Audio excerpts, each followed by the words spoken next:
All right then, seeing as how the time is 6:03, I will call to order the Thursday, January 14th edition of the Norton Select Board meeting, where we are having a joint session with the school committee and finance committee. Let the record show that all, do we have Brad? Brad is on his phone, Okay. I believe. Let the record show that all 5 members of the select board are present, as well as town manager Michael Units. Welcome, everybody. I think, Joe, do I need to also call to order the school committee meeting? No, as Mike said, it's intermittently whoever called them, in this case, the Board of Selectmen. So they called the meeting to order. The other 2 are entered. School committee has 4 members present. Thank you. Excellent. Thank you, guys. Steve and Amy, how many FinCom folks are here? Yeah, just for the record, there's 8 FinCom folks, unless here Mike Fiore or Bonnie joined since I took the role. So I'm here. This is Bonnie. we have 9. Thank you very much. Mike, I know there's something we want to address before we get too far into this. I don't know if you want to say something first, or if we have Chief Clark on. I don't believe Chief Clark is on. I know they're very busy today. The police department was able to go into the city today and escort Sergeant DeFossis back home to Norton. And he'll lie and rest at the funeral home. And it's a great loss for the community.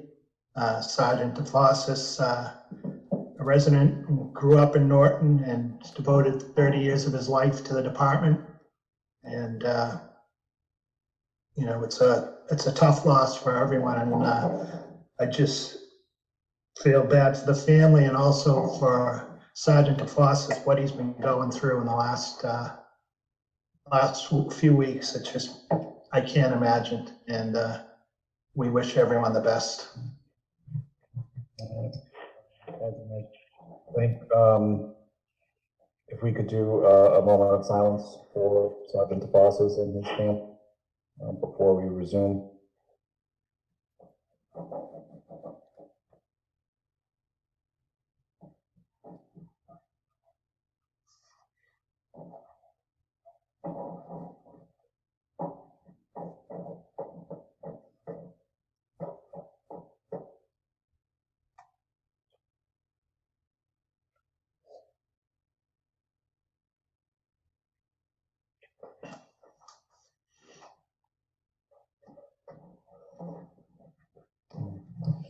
Thank you.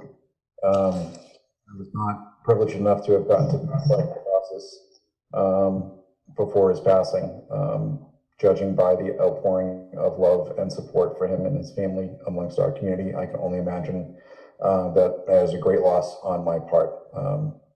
So our thoughts are with he and his family. So you'll notice a preponderance of blue amongst the various members here tonight. It's part of Lighted Up Blue. We thought one of the small ways that we could try to show our solidarity was to do that. So thank you everyone for participating in that.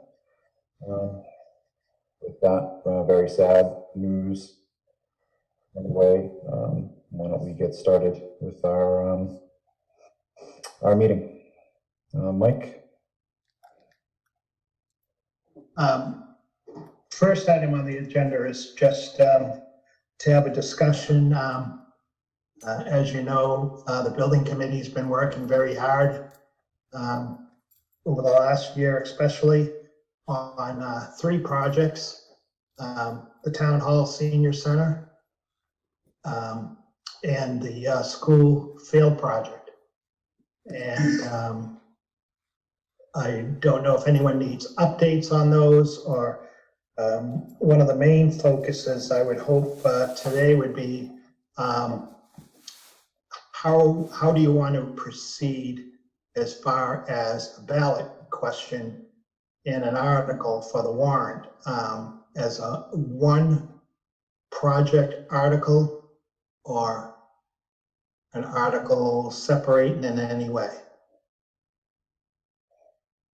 Thank you, Mike. Yes, there are 3 projects. There is the town hall, the senior center, the athletic complex. I know we have some members of the permanent building committee on this evening. If there's any questions, I see Diana O'Brien is on, as well as Jim Slattery. I'm sure we can ask them. I think where I'd like to start this discussion, and just for clarity, there will be no vote on this for our end tonight. We will be doing that at our next meeting on the 21st. So where the select board members can hash out how we'd like to proceed. But this is where we'd like to gather the variety of opinions between the school committee, finance committee, permanent building committee, residents, whoever's around. It's try to inform our opinions. So for the athletic complex, I know the school committee has done an extensive amount of work over the past several years to get this to the point where it is, you guys have now agreed to a revised option to further reduce the cost. I don't know if you want to just do a quick update for folks and state your group's preference for how this gets presented to the town.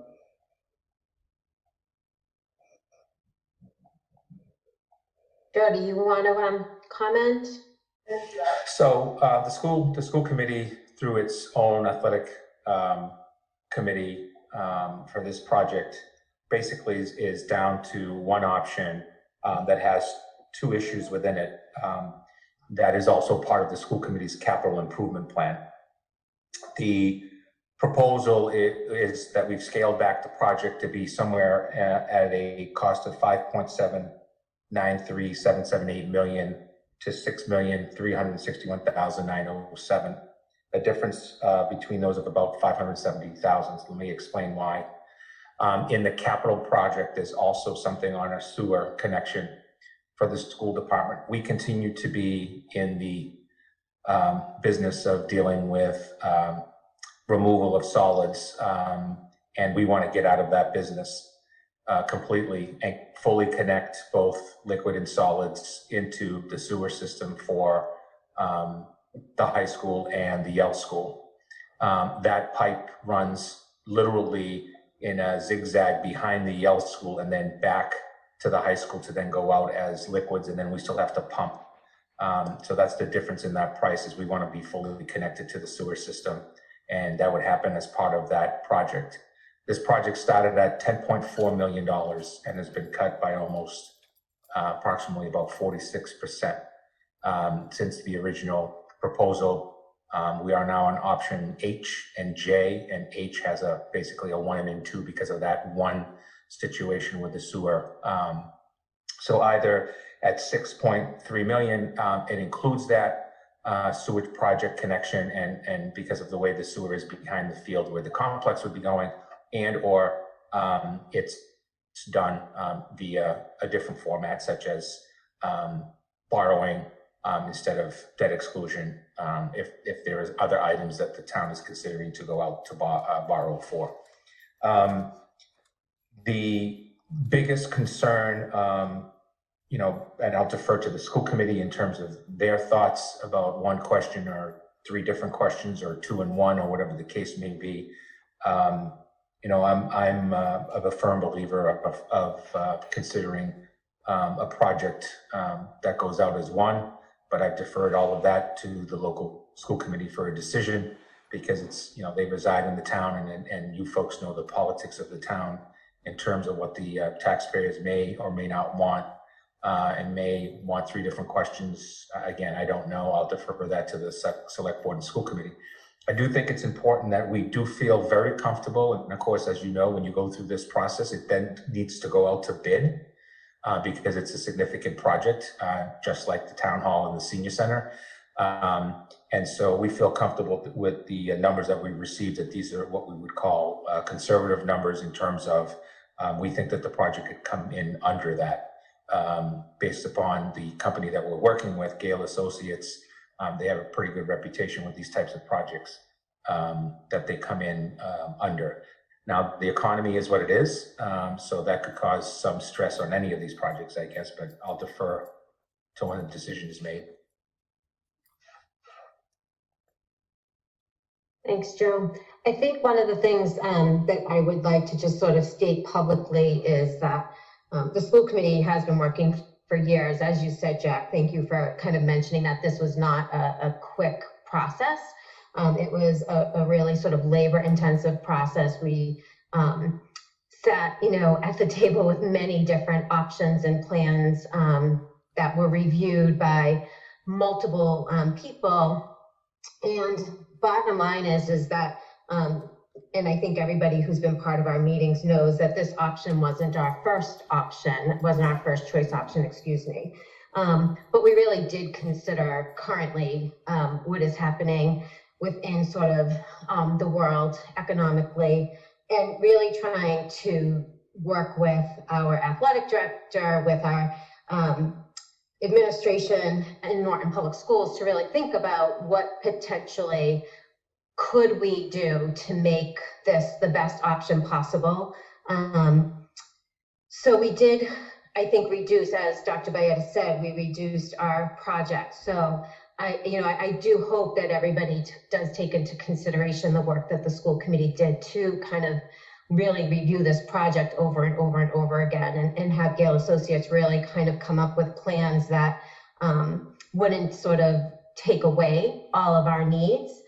Certainly we're not getting everything that we wanted, but we think that this is a nice compromise that will sort of still support our students in Norton. So just want to make sure that we sort of say that publicly so that everybody is aware of the amount of work, conversations back and forth with many people, discussions about this athletic complex. So it has been certainly a labor of love, and it's something that we absolutely need. Not sure if any other school committee members have any comments. To your question, Jack, about, how do we break this up, in regards to putting it forth as a ballot question. I'm not sure that any of us have a crystal ball. Certainly we want to do what we think will be the most advantageous to get a yes vote. I'm not sure that we have a really strong track record in Norton to be successful with these kinds of projects. So I will defer to others who might, have more insight, a better sense of what would work best. So I don't know if anybody has comments about that either. Carolyn, I've sat on the permanent building committee for, I think it's a couple of years now, maybe, as the school committee representative. And I think from earlier discussions, we've, talked about this being 3 projects, 1 vote, to really kind of bring this town together. These are 3 projects that need to be done. They should have been done a long time ago. We just kind of keep kicking it down the road. Just me personally, all the work that we have put in, that the permanent building committee has put in, after having to review everything again after, the things that happened last year, I feel comfortable that I think that we do this all together, that we stand united, and we do 3 projects, 1 question, and hopefully the townspeople see the importance of getting this done and we move forward together. Thanks, Carrie. Sorry, Carolyn. Could you just give kind of a high-level overview of what the project looks like right now, if we've made changes to it since the last time we've seen this presentation, what's included? Carolyn, you're muted. Hey, Sorry, I Carolyn. just realized that I was muted. Steve, are you asking what we actually took away? Because that would be the change. I don't have it in front of me, so I can't really answer that. Dr. Bayetta, would you be able to? Yeah. So the project entails, that's totally different. The mainstays are the total renovation and new high school football field, track and lights. Seating is not included with that. That would stay where it is. So that goes back to the original big project proposal, if you will, and has been kept throughout. The pit field is no longer being done at all. The pit field is the field way in the back side. If you're looking at the Yale School from the back, it's on the right. If you're in the front, it's on the left. That would not be done as turf or anything else. The tennis courts would be coming towards the high school, if you will, from the Yale School. That is on the project, and then behind the Yale School, the JV JV baseball field is not done. That was part of the original projects all the way through. And the turf is behind where the softball field is by my office. If you know the area, building all the way back becomes a multi-purpose field for practices and games. And the baseball field does not change, and neither does the varsity softball field. So the project has gone from everything in the beginning was being done except for the varsity softball field to now just those core areas. And it does include lighting everywhere from in the new turf area, but not at the tennis courts. We had a lot of discussion, Steve, about the tennis courts. And feel free to go over and walk the middle school. The middle school is at a point of serious concern. That is on top of a leaching field, and I don't think we should be spending a lot of money on trying to improve those, considering that the weather completely utilizes the wetness that's in that area, and that's how we end up with all the cracks that we have there. Some of them pretty significant. It literally expands and contrasts because of the winter time. And I don't think spending the estimated cost for a new one at the high school of about $350,000, I don't think we should be spending the estimated cost of revamping those at about $260,000 with the leaching field continuing to be underneath it. Thank you. And I'm happy to send, if the committee wants, Steve, I'm happy to send all of the original designs. I'll probably have to send it in multiple emails and then just give you the two options of the sewer and not sewer, so you can actually physically see it. Happy to do that. That'd be great. I'll leave that to I'll email that to both the board, the select board and the FinCom. And do you guys have an updated visual of what the new area would look like? Yes, and I'll send you the costs, the visuals, the whole thing, and it's probably going to have to be in multiple emails because it's pretty. I mean, we have a full picture, then we have the estimated cost for each of the areas, and then we have line item costs. So the lights, the actual turf, the contingency, the soft cost. It's all included in that line item. It's about 7 pages per A through J that we did. And you had mentioned that there'll be lights now on the baseball field and the varsity softball field, right? Did I capture that correctly? There are no lights on either of those fields, and we will continue to have no lights. So only the new turf field behind will have lighting, and the continuation of lighting at the high school, which is, as you probably have heard in the past, are basically at a point of not being fixed because we cannot find parts for them. So as they're going south, lights are becoming more and more difficult to fix. Dr. That'll have the cost benefit analysis. I'm sorry, you cut out here. In the documentation you're going to send. Say that again, I'm sorry. The documentation you're going to send will have the cost benefit analysis in there? Yeah, I have a one pager in terms of utilization and potential cost. And then we have I can't say it's a huge cost, but we do have a savings to labor. Mr. Chairman. Dr. Bayetta, are there any contracts that for field usage that we already have, i.e. the cricket usage? How does that affect that? Are they going to be using that new fields? How does this?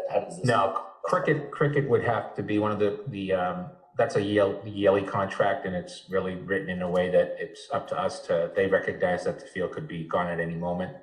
The only contract really that we have with anybody that's something we don't want to touch would be at Norton Middle School with Norton Youth Soccer. So this project doesn't impact that. So we would not have cricket on this turf field because cricket requires an actual cement area, and that would literally destroy that whole turf field area if we were to continue to do that. And youth football doesn't have anything, doesn't have a contract right now with the schools, or is that just a donation from the school department? Yeah, it's a utilization, and so they predominantly right now are using over by to the left of the JV's baseball field and the pit field. And the pit field right now is not part of this project anymore, so there wouldn't be any significant impact. However, one of the things we've said since the beginning is that we feel compelled that these are community fields that need to be utilized by our local youth, and the school committee and I have made a commitment to make sure that our youth are within our youth sports are able to use these at the will of the availability, just like we do at the middle school. So that's our goal. We also know and have utilized 2 other districts and how much they're bringing in on a regular basis to offset the cost of everything from something needs to be fixed, or if you will, a field revolving account, if you will. And that's how local districts that have the fields are doing it. This would give the 495 belt literally the most number of fields. There's only 2 school districts that do not have artificial fields in the entire TVL, and we're one of them. Joe, I was just going to ask you to speak on the work that our AD Aaron Sumner has done about, possibly renting out this complex. And I just wanted, mention that we understand that our athletic fees are one of the highest around, and it is, my hope as a school committee member that if this does pass and we are able to rent out these fields, that money generated can not only help with maintenance, but also with lowering our athletic fees to bring them back down to, a more palatable number for our families. I think that there's a couple of different things. So we know that there's a number of club teams, currently soccer, boys and girls, lacrosse, boys and girls, and then also softball and baseball that are all involved at higher levels that are utilizing these for all kinds of tournaments, not only New England regional, not only local and regional, but also New England regional. I know for a fact that one of our Tri-Valley League groups is actually hosts the lacrosse events literally at $150 to $300 an hour, depending on the type of event that it is. So there is money to be made. Is it hundreds of thousands of dollars? I think it's hundreds of thousands of dollars over time. But there's also expenses that go with the utilization of fields, i.e. when you're charging for a field, and somebody's using it from outside, I'm going to be charging them for supervision because they're taxpayers of Norton's fields, and so therefore they need to be taken care of, and therefore if someone from the outside is using them, they're going to have to pay for the appropriate supervisor to be there to make sure that it's being properly taken care of. Mr. Chair. Yes, Michael. I'm not even sure if the school plays into the master plan at all, but has there been discussion, and this is probably for Mike Units as well, maybe to answer, is there these fields or usage or the schools into the master plan, is there anything that would be prohibitive, or have we even not looked at that in the master plan at all, or is this not really the scope of, are the schools, properties and or buildings part of the master plan scope? You're muted, Mike. You're muted, Mike. There you go. I'm not sure, to tell you the truth, Mike, because I know Paul's just getting started on doing the master plan. But the schools run their own property, so I'm sure any usage that Joe can share with the planning committee when they're involved would be helpful.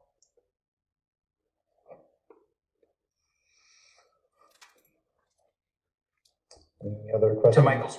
Mike Unan's point, the fields and facilities of the school department literally under the auspices of the school committee, unless the school committee sends it and provides it to the select board to be responsible for it. There are a couple of different communities, for example, when a building closes, the school committee votes to give the property and the building back to the town, and then the town is responsible for it. Sometimes, by the way, those school boards say no thanks. A select board say no thanks, and therefore the school department has to close it, wrap it, keep security on it, and running water or whatever the case may be. So, but in general, the facilities with the schools, for example, MSBA completely controls the process for a building renovation, extension, so on and so forth, because they have a very specific building committee process that you have to use.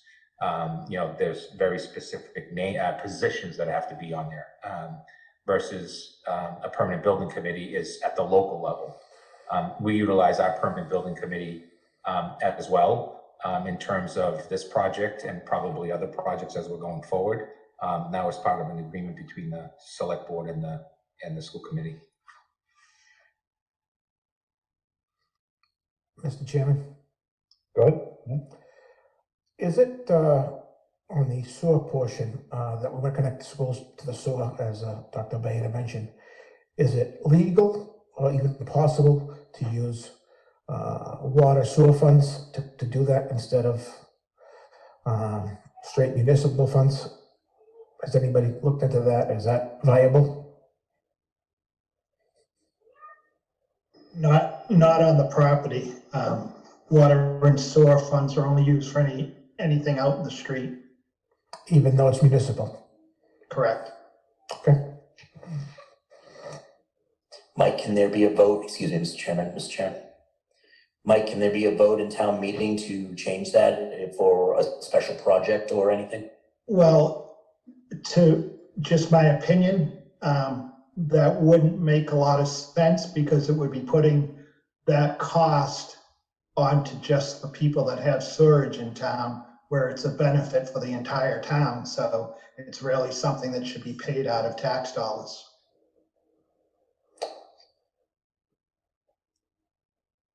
Okay. And can I ask just one final question? With the changes that you guys made, I know that there was something that needed to be upgraded with the track to be able to, I believe, hold the state meets. Is that still in scope for the project? Great question, Renee. Thank you. Yes, the track goes from a 6-lane to an 8-lane, which also allows for the potential that of bringing in funding because we now are able to hold meets. I would also argue of discussions with Wheaton College pertaining to a track with an 8-lane and potential NCAA connections. Great, thank you. Michael, I heard your inhale of breath before you took the. Yeah, because it's a question that and I don't know how to ask it, but it really is of the school committee. And, we're debating, we're asked, as we go out to the town and we're asking, there's different perceptions of what's need versus want, right? I mean, I've asked so many people need versus want, and some people don't think a community center or senior centers that really in need. Some people think that, the town hall, whatever, everyone has their own opinion. The one thing that I necessarily, and I'm trying to, what I'm personally wrestling with, and it's probably just from a lack of knowledge on my part, is this being a real need for the school system. I know I support it. I support the program, but for me to justify it and try to sell it to the community, I have I'm wrestling with this real need versus wants. And I would kind of throw that at the school committee, and I don't mean to be disrespectful of the work that's been done. So I hope you're not taking that, but I think it's a real question that I feel needs to be addressed one way or the other. And I just don't necessarily have that feeling. So I'm not sure if it's a question, Mr. Chair, but I wanted to throw out there and maybe give the school committee and or opportunity to just kind of maybe answer it or give me some feedback or color. I think I can start. So for years, we've been talking about this is not a want.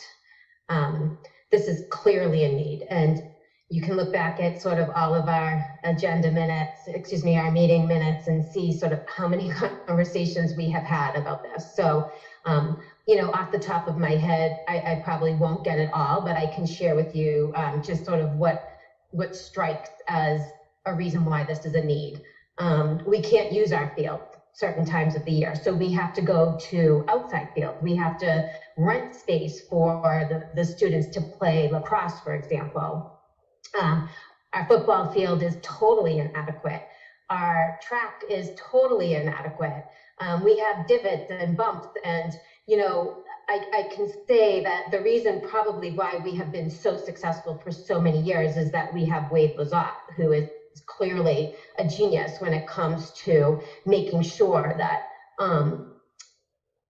that anything that can be done gets done, that keeps these spaces up and running. But our athletic director has done multiple hours of work trying to locate space for our students to go off campus so that they can do practices and games. And I think you sort of hit a little bit of a nerve. So forgive me if I sound a little overwhelmed, because this has clearly been a conversation that we've had for a lot of years, that this has never been a want per se. I mean, there's a lot of things in the school we want.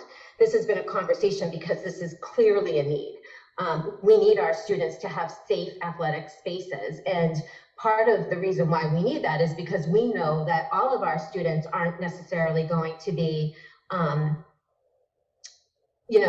academically strong students, that they absolutely need the opportunity to be athletes and to be part of a team sport and to be part of an athletic program, to really sort of challenge them and build character. And we believe that this is just as important as sort of the the academics that we offer. So, I think that probably Dr. Bayetta probably could speak more to the exact reason why it's in need.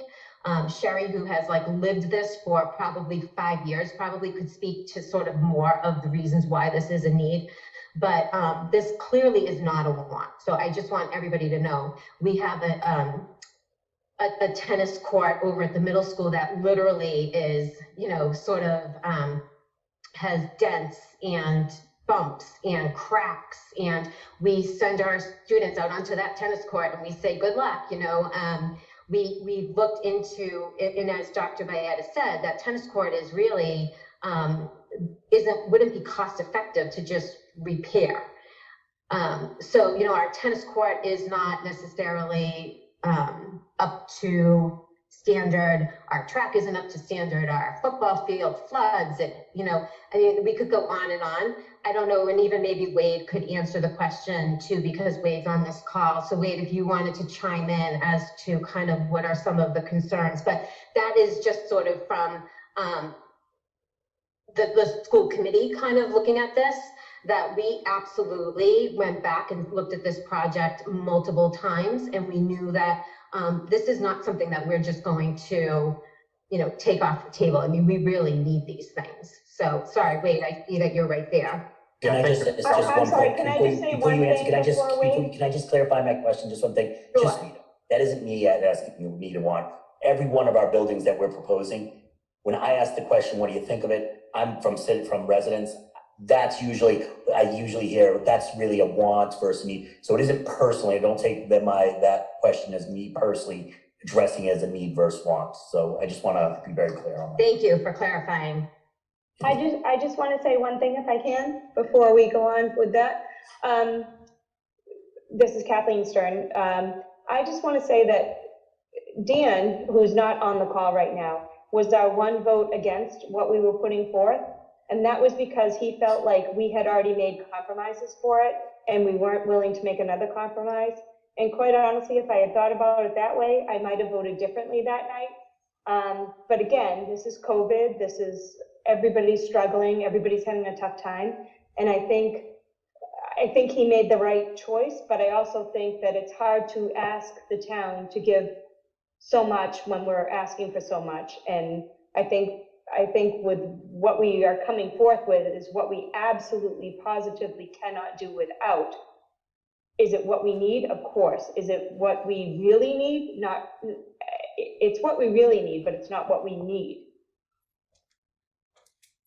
I think it's also important to mention that our athletic director, again, Aaron Sumner, has come to us a few times now and has brought to our attention the costs for having to bus our students to use other fields because in the spring our fields are too wet to use, or whatever the case may be of why we can't use our fields. We're having to bus our students to other schools to be the home team at another school because we cannot utilize our fields. So there's a cost associated with that. There's a cost associated with using Wheaton College facility or any other facilities that the YMCA we've had to use for lacrosse one year. We didn't have the proper netting behind. So there are costs associated with what we've had to do for in the past. So I just think it's worth mentioning that. I'm sure Joe and Wade and probably Aaron, who's here as well, could speak more to it. One of the things I think is really important is I want you to think about the history of the back of the Yale School. I want you to think about what has been buried back there for decades. Tree stumps. That's the reason why the thing is like this right now and there's holes all over the place. It was basically a burial ground for decades. I wasn't here for it. I'm not going to point fingers at others, but that's what it was. Discussions on needs and wants are always very interesting because it's always based on special interest. It's always based on your view of what happened on the Capitol this past week. What I think is a want and a need and what you think could be debated back and forth forever. What we tried to do in this was to look at the mess that we have with practice facilities and game facilities and issues of safety first and foremost.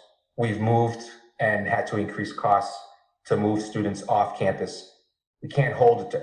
We held a first round tournament game at the high school and the MIAA made us move the game to Wheaton College 2 years ago and last year. This is pre-COVID. And so when we received the $20,000 from town meeting, I think it's going on 3 or 4 years now. The idea was to bring in a professional firm at that cost to give us a professional idea of what takes place. Our students play their games in 12 out of 14 communities on turf fields. We don't have a single one. And we have plenty of coaches, and you can talk to our coaches, and if Aaron's on the line, he can tell us too. It's a matter of people being worried about playing on our fields. That's one. Two,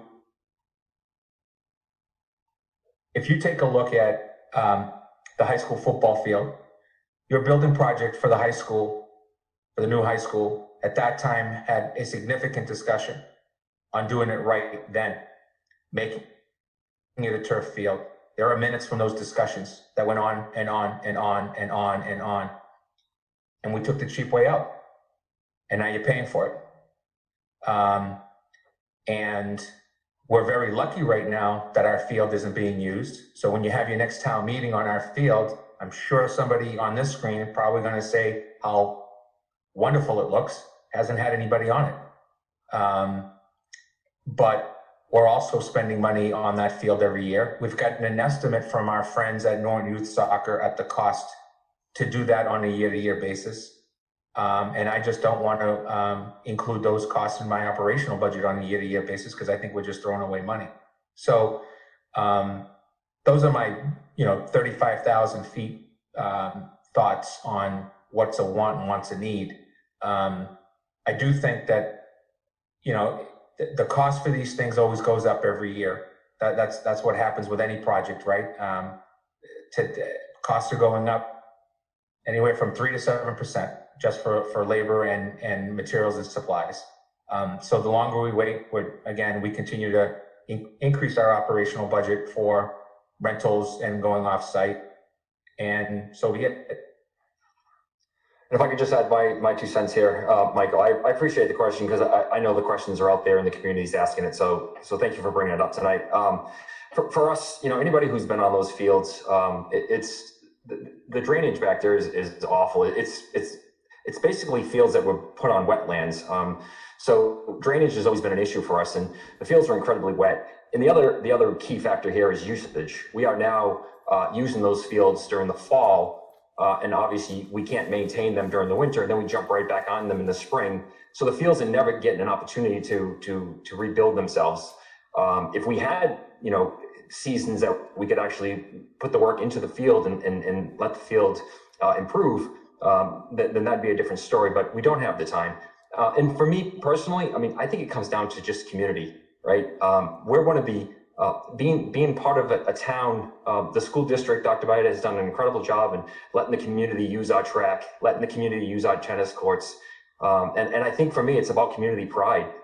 We could have tennis courts that folks my age can go and use at night with my wife and play, and tracks that we can all walk around at night and enjoy. And just really that pride that comes with having a place that our taxpayers, our community can go play at night or on the weekends, and then watch our children, excel it during the weekdays. And then the bottom line, Dr. Vita touched upon this as well, it's safety.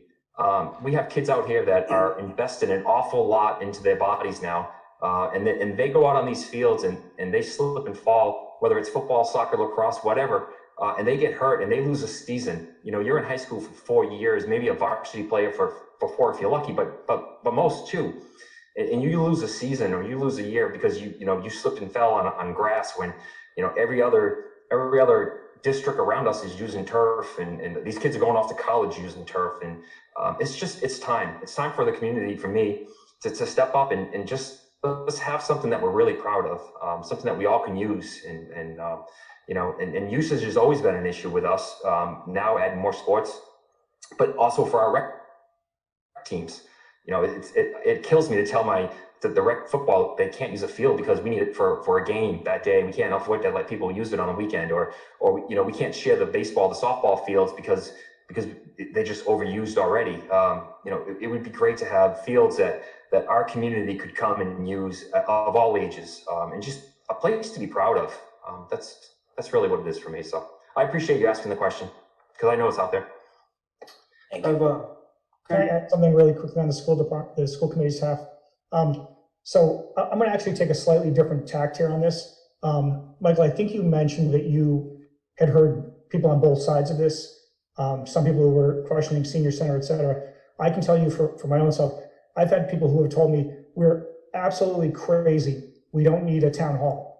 And I can tell you every single one of those people is someone who hasn't been in the town hall. I've had people who said, you absolutely don't need a senior center. Those are typically 28-year-old, people who are in great health and have never been in the senior center. The need for the schools for this project it's not debatable. It is absolutely a need for them. The town hall is a need for the town. The senior center is a need for the school. The problem is this is both a need and a want, right? So each of these individual departments needs what they're asking for. The question is, does the town want it at this time? And that's what the vote is going to be. So my advice to you is, when these people are saying this to you, you have to remind them, listen, democracy, living in a society, isn't an a la carte option. You don't get to pick and choose what you want to pay for. We as a society get together and say, hey, we want to provide for all of our departments and make sure that they have what they need. And that's exactly what this vote is about. So yeah, it's a want to some people, but it's not a want to the school department. The school department needs this. And I would say the same thing about the other two projects as well. So remind them, not an a la carte system. You need to provide for your town as a whole. You need to think more holistically about this. So that's what I tell people who tell me we don't need the town hall or the senior center. I tell them you're wrong. We do need it. And these are very good friends of mine. And I tell them you're an idiot. You haven't been in the town hall. You haven't seen the senior center. So that's what I would do. And I know I'm sounding snarky when I say this, and I'm not. And I absolutely get what you're saying about, this isn't your opinion, but you're hearing it around town, because I hear it as well. I hear it from the other side. So, but to that point, I tend to be, circulate with people who are involved in the schools and know the schools more, so they see that side of it. So they say, yeah, sure, we need a field. I've been on the field. It's horrible. But they don't see the other side of it. So that's my way of thinking about it. You can present it that way, I guess. Yeah, Mr. Chairman. And as, thank you for that point, because, you know, part of my question is I need to, you know, when people ask me, and I don't think I was armed, so it was more of a, I want to get kind of hear the explanation so I can get to, I personally can get to, yes, and as an advocate for the town, because I agree with you, I think there are a lot of improvements that this town needs. I don't think anyone on these calls that has spent endless hours doing what we do says, oh, you know, the town is perfect, we don't need anything, just actually cut tax too. So it's, you know, it's one of those things where we're challenged to kind of balance it. And I appreciate all the feedback and the guidance and understanding. If we can go to our next. Hold on, Peter. Just, thanks. What I think would be helpful, I thought it would apply to all three projects, but we're just talking mostly about the athletic complex. But if you can break out with new buildings and new projects, there's what they call predictive maintenance costs. And if you took that and had that information, and then kind of have the present day costs with your preventative maintenance or your, you know, absolute gotta do maintenance, emergency maintenance. I mean, that can kind of paint a picture of what the cost benefit is. So I think that would put a kind of a pin on a map that we can kind of look at these three projects and see where, you know, the costs are and what would be the cost to with the new projects, all the three projects. But you know, I think that would help everyone understand the need.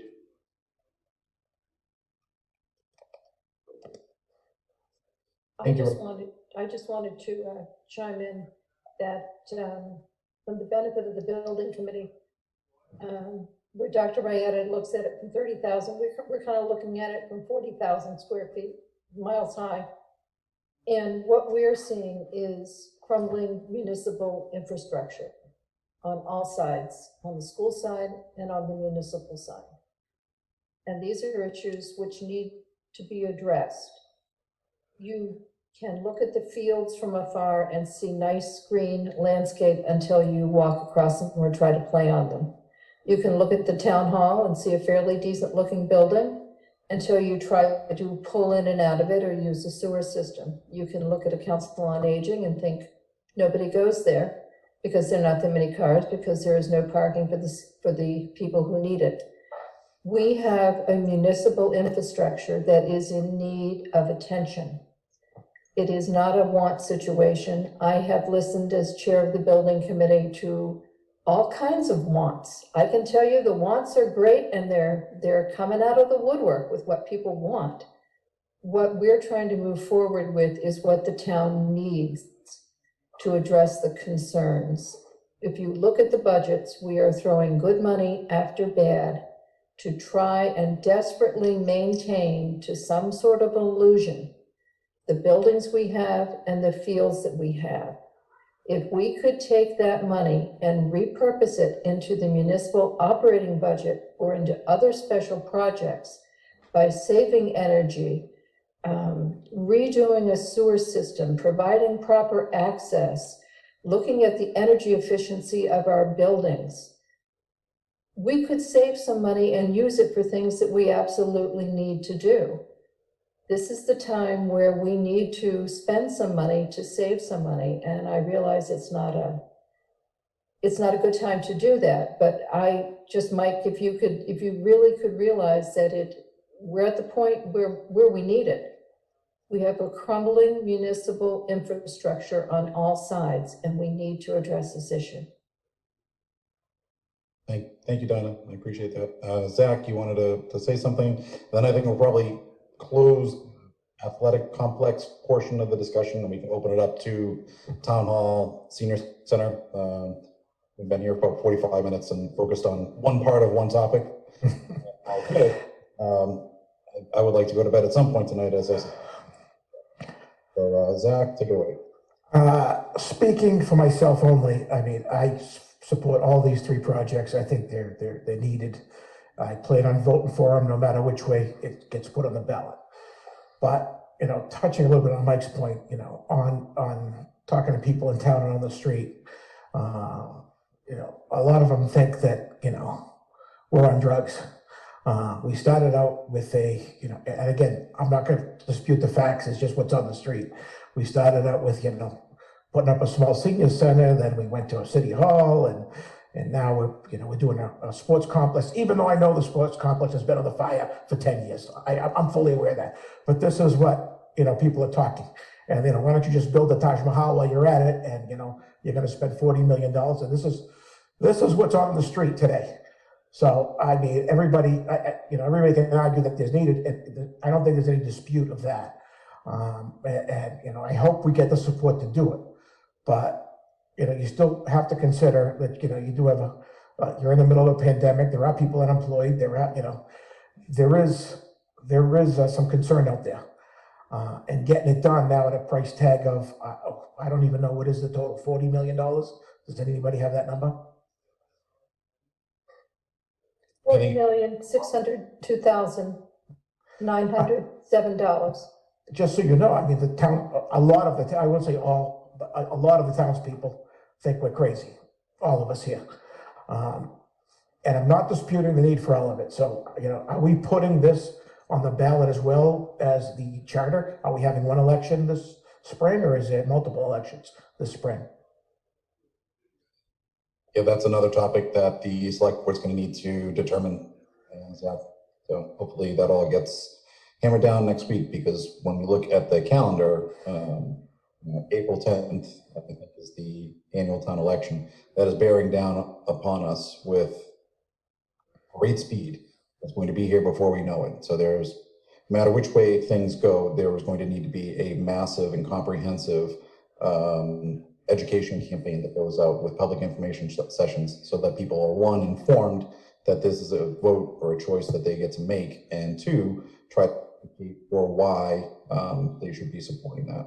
So, and then maybe you should consider, putting it all on one ballot, and this way you would get maximum turnout of the voters and let the chips lay where they lay. I would also like to just point out, I wonder that the people who are saying that we're crazy, I wonder how many hours they have spent at meetings. Because I can tell you there's a number of us on this call right now who have spent countless hours over the last number of years trying to make a difference in this town, trying to bring us up to the 20th century, trying to improve what we have.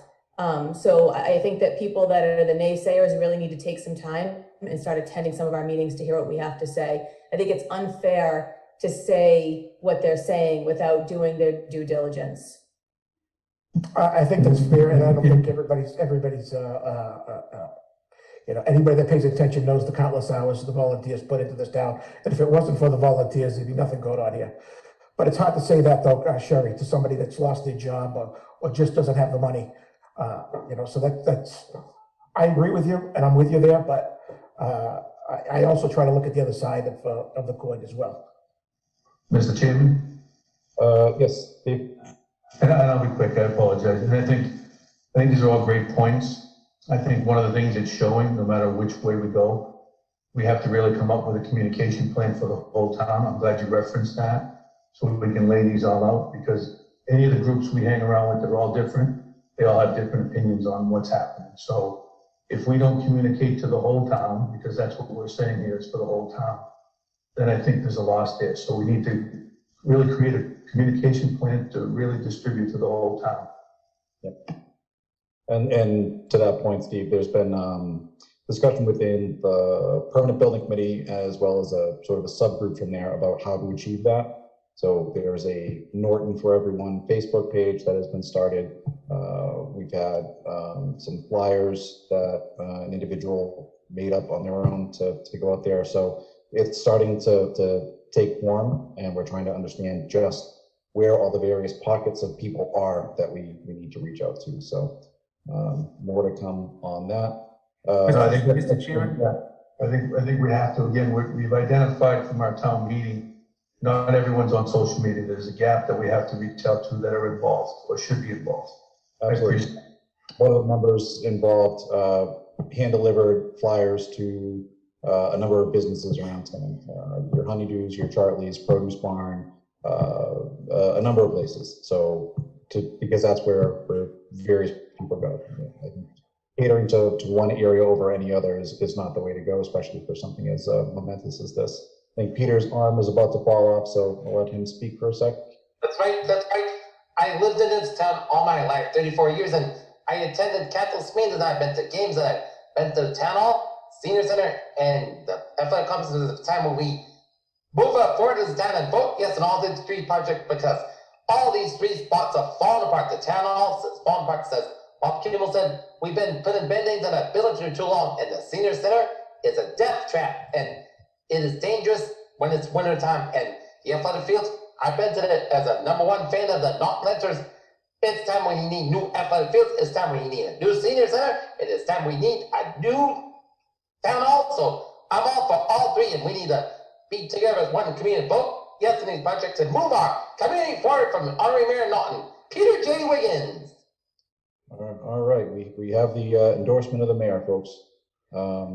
So one thing I would like to circle back to before we start talking about Town Hall, and you seem There was some old guy in the middle that had his hand up. There he is. All right. One second, Joe, if I may.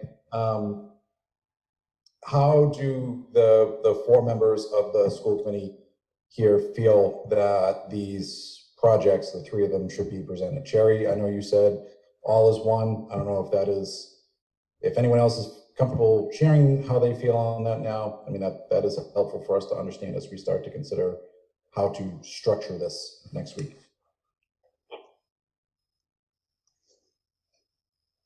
Don't all jump in at once. Okay. Yes, Go ahead, Kathleen.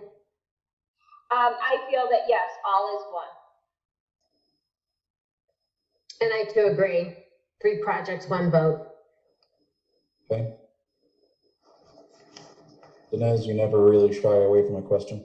Yeah, I actually feel like, believe it or not, I feel like the way that we form this vote is almost more important than the vote itself. And what I mean by that is, having the 3 as 1 vote, showing the unity. I think that's super important right now. I feel like the town's kind of been on that cusp of divisiveness for a long time. So I would go all 3 on 1 vote, and I think Zach said, let the chips fall where they may, because I feel like it's important, quite honestly. Okay, very good. Thank you very much. Joe, back to you. Mr. Chairman, I want to speak to, I think, a little something that Zach said earlier, and I do not reside in the community, but trying to have a little bit of a pulse. The school committee has, if you will, control of its project, but doesn't really have a say as a committee on a town hall or a senior center, although they could have an agenda item that says that they would like to take a formal vote to support it.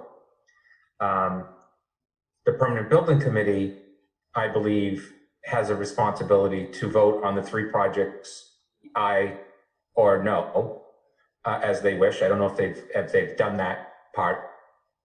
The board, the FinCom, I believe, will be part of the discussion as it pertains to these projects, and has a say on the 3 projects, yay or nay, or how they decide to vote.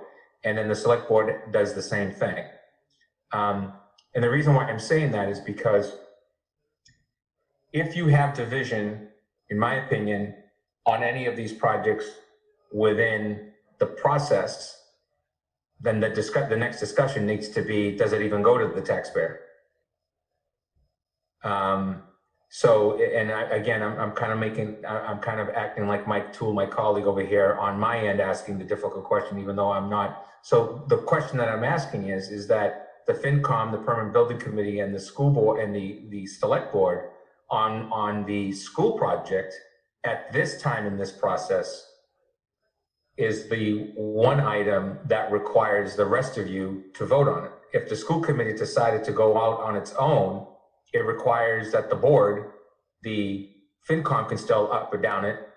The board could up or down it, probably wouldn't down it to put it as an article or a ballot question, because you have a history of not doing that, or so I've been told, or they would go through what I was informed a year and a half ago. If there's a petition, there's no questions asked, it automatically goes forward. So to me, the process has to include sooner than later where everybody stands on these projects in order to address Zach's comment earlier that a lot of general population people think that this is crazy, whatever this is. And again, I'm just not talking for the schools, I'm just saying in general. So your history, from what I've read from the notes of the high school building project, took significant amount of time to get from A to Z to an actual shovel in the ground. So you probably have learned from those things.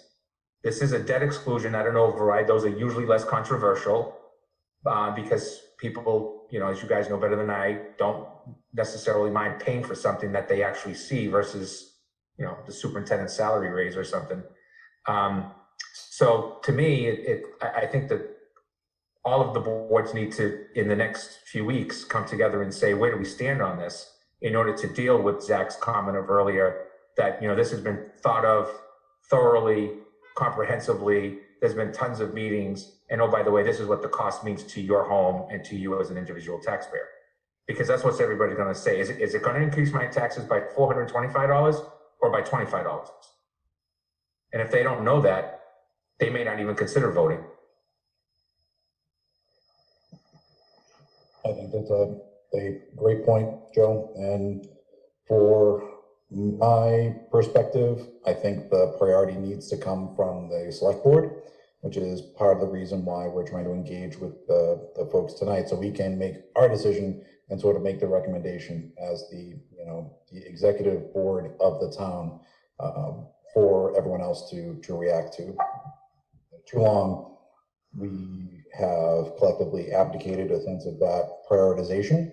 So we're trying to do that and set the tone for how the 5 elected members of the select board feel things should be structured.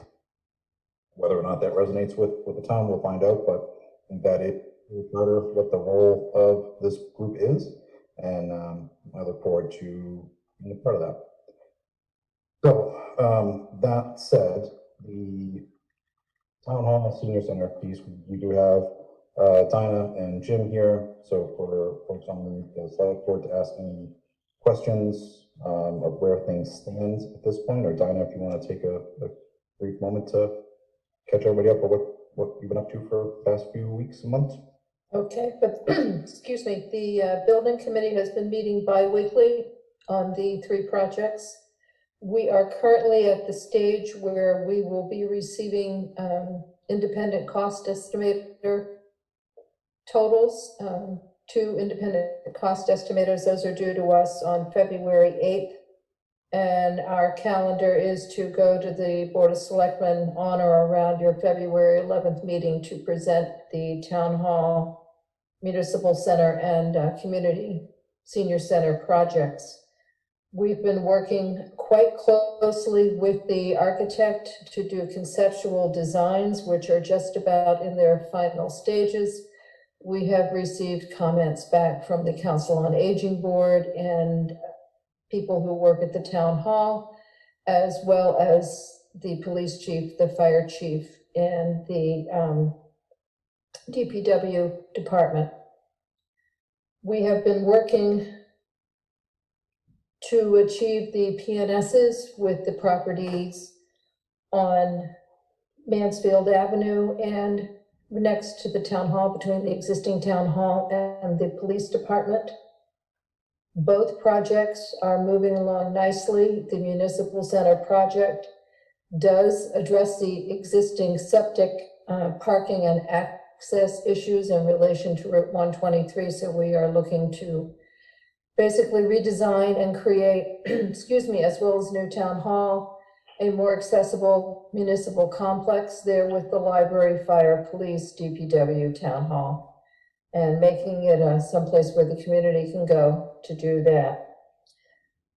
We are here to answer any questions that you have. We are looking at possibilities on how to go out and present the 3 projects to the community.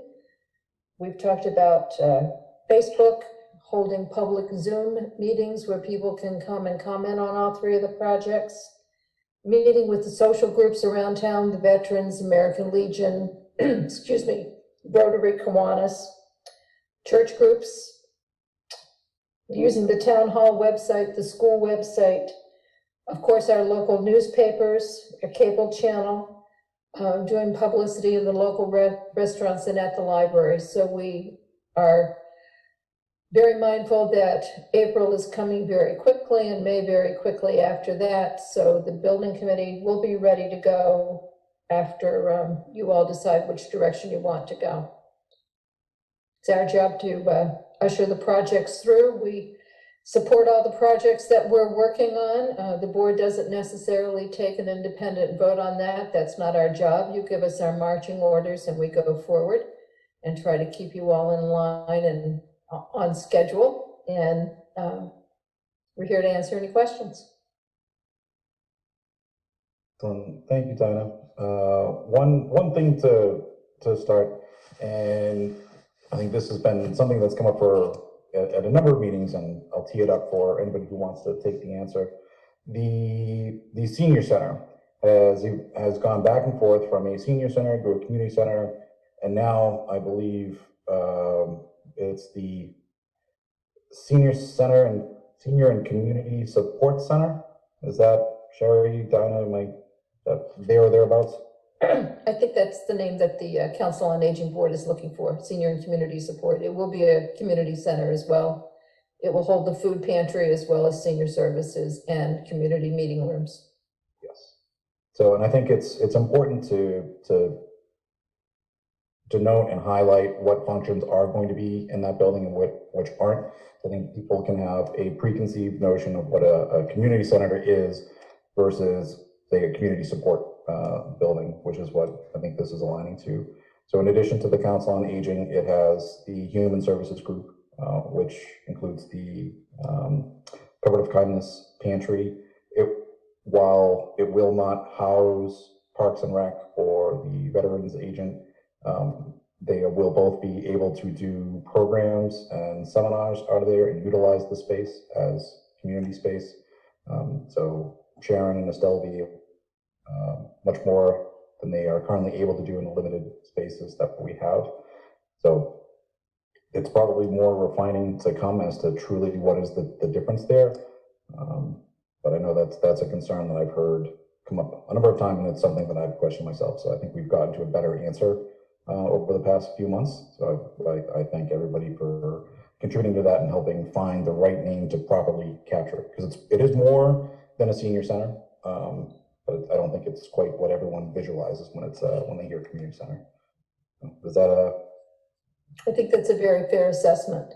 The public meeting rooms, will be able to be used by other municipal departments and other public service organizations as needed. As everyone is aware, Norton is woefully shy on public meeting spaces.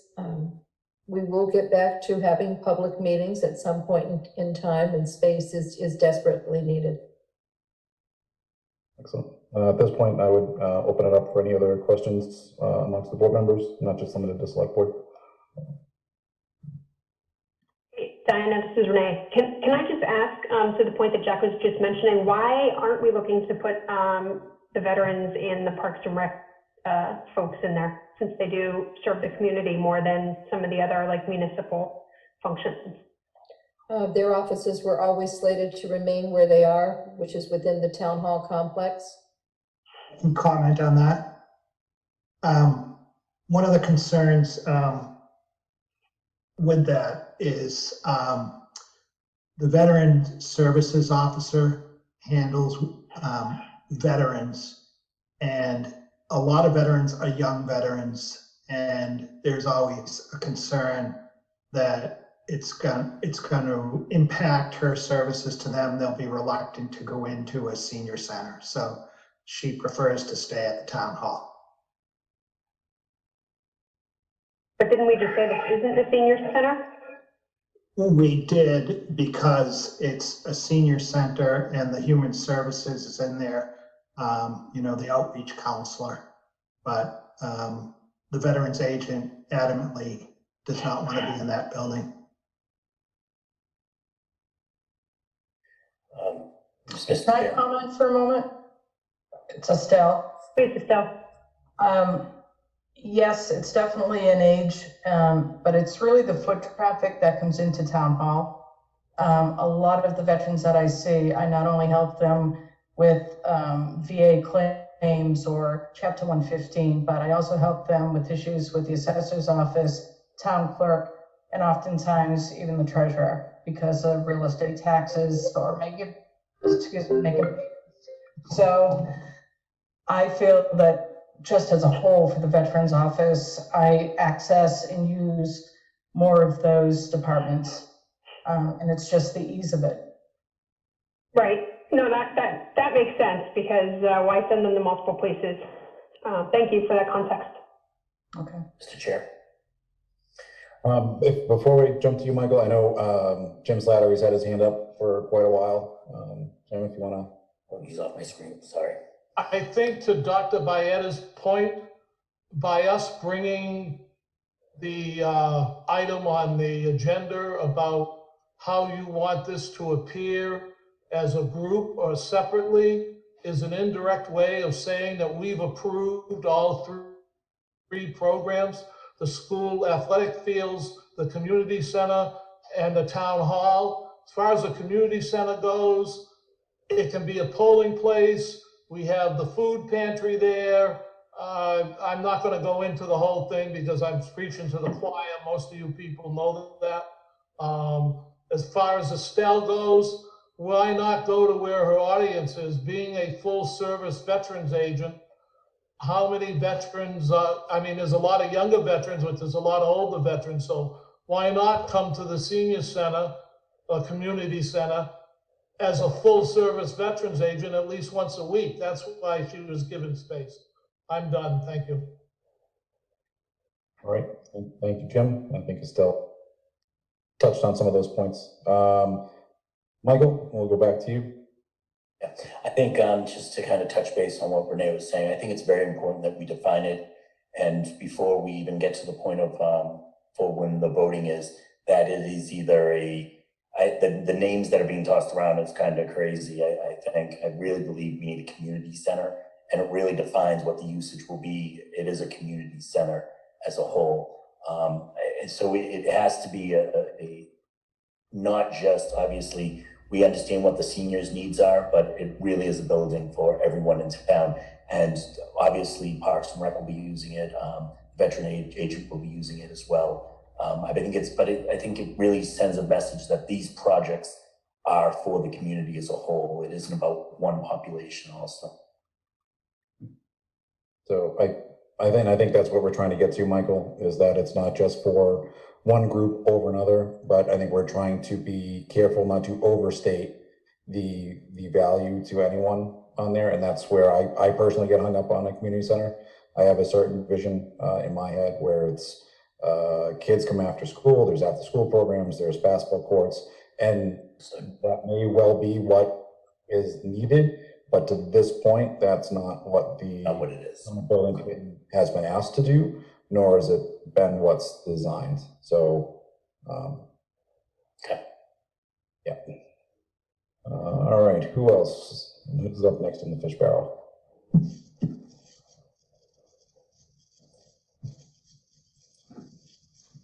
All right. So about an hour and 10 minutes for the athletic complex and about 10 for the Town Hall Senior Center. You got off easy, Dinah. For once, thanks. I actually do have one more question, Jack, if I can ask Dinah before she mutes herself. Dinah, with the properties that we're looking at for purchase and the project itself, like I know the school committee expressed how they went back and kind of took another look at to see what items could be negotiated. Has any of that been done in respect to these two projects since it was last presented to us? Oh, we have looked at the the conceptual designs, we have reconfigured, we have pushed around, we have looked at the properties, how they can best be utilized. As you know, we looked at 17 properties at the beginning of the projects before we narrowed it down to these two, which I think, after several great public meetings, the population of Norton expressed their interest in going to these two sites, and the Board of Selectmen did settle on them. So we've been pushing the pencil around quite as rapidly as the school department has, and we're very comfortable with where we are. Great, thank you. Mr. Chairman? Yep, well, one moment. If we want to call that the value engineering to adjust the price, I think that's something that needs to be driven programmatically as well. And I don't think it's gotten to that point. I think it's been done to identify areas where things could change. And we need to see where we are at first to do that. Both of these buildings have gone through fairly substantial size reductions since we started. Planning may top of your head, but somewhere in the range of 20 to 30% off of their, call it idealized size, in order to make it a bit more palatable. Smaller. Absolutely. Talk about needs versus wants. We're down to needs. Wants are out the window. I heard someone speak up before I started the again. Yeah, that was you, Jenna, Steve. Dan, I just want to confirm, so on February 11th, that's when you have the estimates back from the architects? So we could see something shortly thereafter with the actual, I won't call it a final cost, but at least a more firm cost of the two projects going forward? Correct. The cost estimators are supposed to be back to the architect by February 8th. So when we present to the selectmen, we will have the two cost estimates, so that we'll be very close to where we should be. And we went, excuse me, I'm sorry. We went for two to make sure that we got the best possible price. Okay, and then my only request is shortly thereafter, if that could be forwarded to the finance committee members. Oh, absolutely. All right. Any other questions before I pose a philosophical question to my fellow board members? Just one quick one, Mr. Chairman. Have we run the numbers to let the residents know what the cost per thousand is going to be to borrow the sum of, I don't know, $40 million or whatever Dana said earlier? We did, Mike. I don't know if you have that handy. It's a rough estimate, I think, at this point, because a lot of it depends on the duration of the bond, and the athletic complex is at a different timeline in terms of how long it can be bonded for versus the others.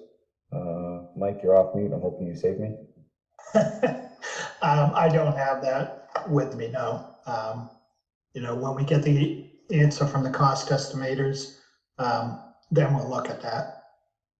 All right, I'll see if I can set up an email while we're debating this next part, and if I can, Zach, I'll bring that up. So on to. Hey, Jack. Yes. I'm sorry, before we go to the next part, because I know there's going to be further discussion, can I just ask one more clarifying question to Dinah? Dinah, from the planning, the permanent building committee's perspective, are you guys still targeting this to be on the next town meeting warrant and the election in April? I just want to be clear. Of course, that decision is up to the Board of Selectmen, but yes, that is the building committee's target for the town election and town meeting as soon as possible. Okay, thank you so much. Thank you, Jack. Sorry. No problem, Donna. And I did find the email. I'm just trying to get my computer to open up some files here. So similar to Mr. Chair, I got those totals, but they were estimates from July. Do you want me to share those? I don't want to misquote anything. I think those are the same ones that I'm looking at too. So if you got them up, Michael, please. Yeah. So as of July, estimated, assuming we are still at a 315 range average households, the athletic complexes were $110.69 $0.69 in a year, or $9.22 a month. The town hall and the the community center, 20 years is $367.92 a year, or $30.66 per month. 25 years would be $321.71 a year at 26.81 month, and a 30-year bond would be 30-year would be $291.88 in 1 year, or $24.32 per month. All right.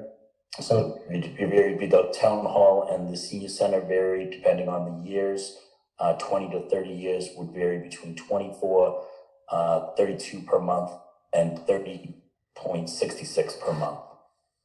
And did you say what the house value was on that? Was that, did you say 15? The average house value was low because I know it was higher and we had higher numbers to this point, but it was 315. It was the average house value. Okay. Thank you very much, Michael. So we'll clean that up and we'll make sure that that gets posted somewhere in the coming days to make sure that it's readily available so we can see at least the ballpark that we are in. But I think Michael can repost those numbers fairly accurate. Mr. Chair, on the debt exclusion, do we know where we are on the paying off of the high school? How long has it been? Has it been 10 years? I don't even remember anymore. When's that up, the debt exclusion that we had on the high school? Let's see, Mike, do you know? Let's see how fast my search goes in my, I think we've gone through that a few times to see what the expiration date is for some of these other items.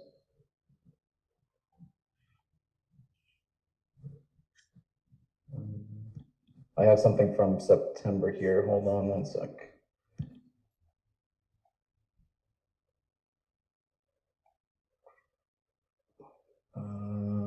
Okay. The high school project was issued on, let me see here. It looks like it expires on May 15th of 2021. If I'm reading that correctly. That's not, we can see if I can. I think it's 2034, if I remember correctly. That is Am I right, Mike? You're muted. Sorry, I agree. I was saying that at the same time as you. It's 2034. That's a big difference. I didn't scroll over far enough away. There we go. Yep. We're almost there. You might not make it. All right. So back to my long teased philosophical question. I guess we'll start with FinCom. How would you guys feel for how these questions would be presented, either to you or at town meeting? You know, 3 separate, all together, town hall, senior center together, athletic complex alone. What's your reading? I guess we'll start with Steve. Yeah, we haven't come to a consensus as a committee, so I think for all the reasons that I heard today, I don't like the idea of the price tag at it, but I think it shows uniformity if we go with one set article. The fear there is, again, if it doesn't pass, they all lose. So that's my perspective. Okay, thank you. Amy? I agree. I think we should keep them together. This is community improvement, and I think we succeed as a community. Thank you. I'm just going to go down the list as I see. Zach? Let's say keep them together, including, not only that, keep them together, but I would include the Charter Commission articles all on one ballot. This way you get the maximum turnout. It's the best chance you stand. I know Amy's shaking her head, but it's the best chance you stand of getting people to the ballot box. Because if you separate these things out, you're going to have special interest on each side. If you put it all together in one package, you're going to get, you know, a good turnout, I would think. And I think the better the turnout, the better the chance you have. My personal opinion. Thank you. I got Aaron next up on my grid. I think it should be a joint vote on these projects I don't know that the Charter Commission needs to be on the same ballot if that's necessary, but, you know, the projects, which is the big subject here tonight, I think keeping them together is our best shot at getting them done. I can see a scenario where separately they get, 30–40% each, as, we remain, a town where people want to spend as little money as possible and want to get what they personally need done. And that the way to get what we all need is, I think as Sherry has eloquently put it a dozen times in a dozen meetings, is together. Very good, thank you, Aaron. Rick? Yeah, I agree as well. I think the best presentation would be one of unity, and the three projects, but really one presentation. One article. Correct. Very good. Bonnie, you're next. Thank you, Mr. Chairman. I would say one town, 3 projects, 1 vote. All right. I see, Bill Rotundi just jumped in front of Paul Daniels. So Bill?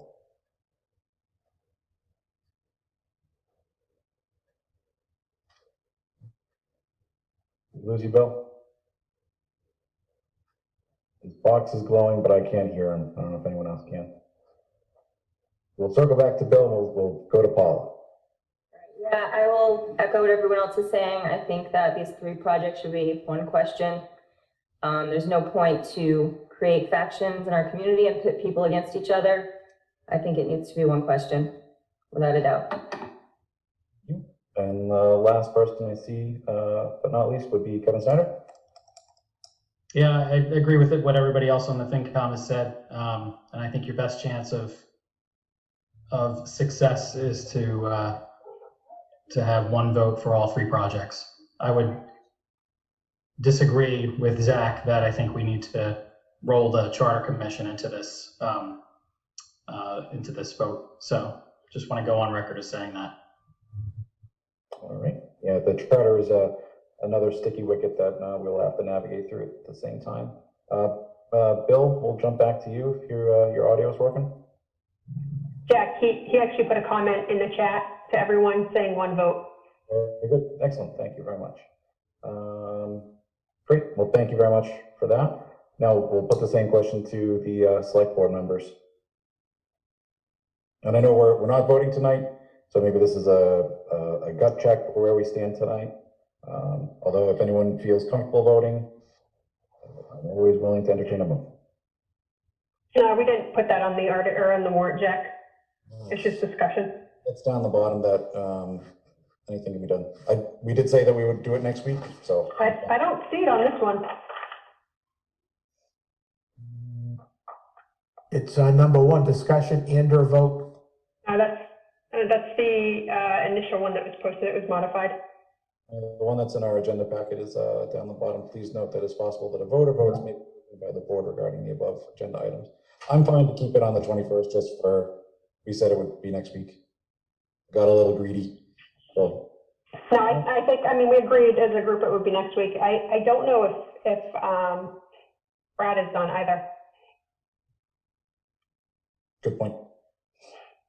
So I can go ahead. I know we're not voting. My opinion hasn't changed over the past couple months. I said it from the beginning, when I first joined the select board, and even a bit before then on the EDC, what I would call the divide in the town was pretty obvious, and everything I heard was school versus town, and the school is part of the town, the town's the town. So my opinion hasn't changed. I think this represents a long-term strategic look at where we want to see our town going, and I will be supporting 3 articles the 3 projects on 1 article. So thanks, Renee. Michael or Meg? I'll jump in. I agree with Renee wholeheartedly. I've seen, unfortunately, the efforts that have failed in the past, and it has to be one town. And same thing, I've heard from town residents that are frustrated and, you know, everyone has their opinion and they want their bucket list. I'm not sure who said this earlier, but, you know, it's a democracy. It's not a la carte menu. And I think we have to sell this as a unit, and we have to get the message out. And I think that's the thing that I would stress the most. And I know everyone talks about all the channels that all the promotion of this and the information of this has gone out, but I just got to say, like, I think we need to do more. And I think, you know, I think we need to serve up even more the people in town, and not just on Facebook and not just holding Zoom calls. We sort of need to get some messaging out. I don't know if we need to do an ad or if we need to think about other avenues, but you know, I think that's going to go a long way for us to make this happen. Totally agree. Our group has looked at what needs to be done to, if we needed to do an ad or do mailers, what type of group would need to be formed, who could be involved, who wouldn't be able to be, what kind of record keeping would be needed to be done. So that is definitely something that's being discussed as the best way to get support for these projects going in as broad a medium as possible. So, but yes, all three on one article, or one article for all three projects. All right, Michael, bring us home. Oh boy, they're not. Actually, I think your opinion, Jack. No, I think tonight's conversation was good. I've made it pretty vocal that I was not necessarily. I supported all three projects, but I saw them as two different articles originally. And you know, I kind of said that in discussions with the select board at different times. At this point, just I would be supporting it all on one article at this point. I think the unity message is there. I think now that when I originally was looking at some of we didn't have costs tied to it. So at this point, I would be supporting all three articles on one, all three projects on one article. All right. Thank you, Michael. That's right. That's right. I'm going to go over to whichever's positive view of the different bosses. All right. Thank you, Peter. Good luck. So yeah, I will add my voice to the overwhelming chorus saying our one town, one community as shown in these sad recent days more than any time that I can recall. So I think going big as a community for with all three as one is the way I would like to see these things go forward. So thank you for indulging a robust and I think very, very positive conversation on these three. So I'd like to efforts of the school committee, Wade, anyone else that has helped with the athletic complex, the PBC, and all the folks that have supported the development. That I think it's the level of work that you guys have put in over the years can't be properly quantified or thanked. It's largely a thankless job because no one says, wow, what a great thing this is. It's all about why did you put the bathroom on this side? Why is this hallway running north-south as opposed to east-west? It's a lot of hard work, a lot of tedious work, and by and large, a lot of thankless work. But not here. I think you have a whole lot of supporters. So thank you for your committee, Tina, and we will get you your vote on Thursday. So thanks for your patience. Thank you so much. We truly appreciate it. All right. Anything else before we move off of this topic? None. After an hour and 40 minutes or so, we've moved on to our second item. So that's good. At this rate, we will be here till Friday, which is good with me. I like you guys. Here we go. Item number 2, Mike, is the FY21 budget discussion.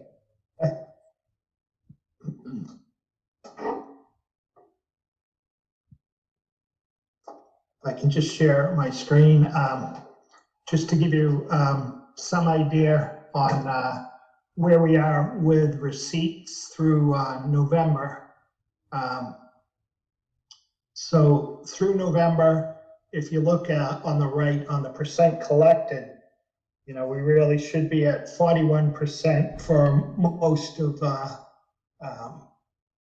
revenue sources. And most of the revenue sources we are, except for motor vehicle excise, but that is understandable because a lot of that comes in February. We were conservative in our numbers, and I'm not that concerned that way. I think we'll meet our numbers, our budgeted numbers for revenue. The only issue is obviously if we don't have substantial increases above our estimates for revenue, then all we're relying on for free cash for next year would be turnbacks from the departments. So, you know, it could impact our free cash if revenues don't pick up. And I just wanted to share, this is, it's amazing that we finally received, not until December, the final conference committee numbers. And if you look on this sheet under the numbers, just going to move it up. So for local aid, which is right here, we originally were estimating after the previous proposal from the governor, 16,172,811. It came in a little higher at 16,381,485. But also with that, when you look at the offsets, the school choice receiving tuition increased from an estimate of the original number they had of 779,712 to 967,384. So that's a direct pass through to the school department. So that money, that more or less is wipes out any increase that we had to be available for spending anywhere other than the schools. Can I speak to that real quick? Yeah. On the difference. So what happened in the difference is that the state decided to come back to its original support of students that have choice and have any type of special education services. They had taken that away from us in March. We actually lost $34,000 in school choice money in March because they would not accept the delivery of services for special education like OT, PT, speech, and all that from March until June. So we actually lost $34,000 in our June payment this past year. So this is not a makeup. This is just utilizing the actual number of students and those who get services, which is the original idea behind school choice. And then on the expense side, there were two changes that virtually zeroed each other out. So there was a slight decrease in the charter school tuition assessment, which was originally $1,302,744, and that went down to $1,288,511. But also below that, the school choice tuition assessment was increased. So those two balance. So more or less, waiting all that time for the state to come out with the final numbers, we really didn't gain anything. Anything more or less stayed the same as it was. Mike, just another comment too, on the chapter 70, we lost the $72,000. That's the difference in the school line item, was the Student Opportunity Act, 72,000. So when you take a look at that line item, we still haven't seen that 72,000. It was taken out, but the rumor is that we may see it before the end of the year. That'd be nice, yeah. So as far as the budget this year, I know on the town side, we're holding fine. You know, the only concern is obviously is any more outbreaks if we finish out our CARES fund before the end of the year, and we have any outbreaks in police and fire that have to be covered by overtime, and we don't have that CARES fund to fill that in, then we would have an issue. Hey, Mike, can I ask a really quick question? Yeah, it looked like some of the other expenditures were up as well. Could you talk about those maybe real quickly? Hold on a sec. Yeah, I think it wasn't just the schools. I think it was other things as well.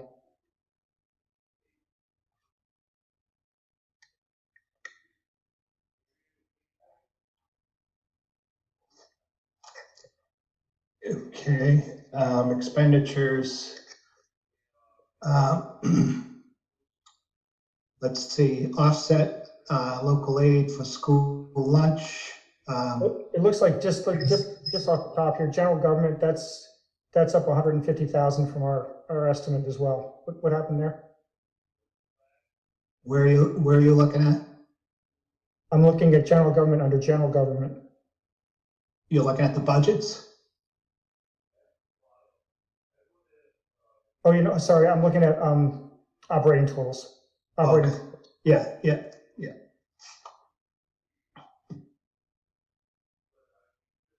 Hey, Mike, last time when we were talking about the budget, you showed us a nice little depiction of where we were in respect to revenue and where we anticipated we would be.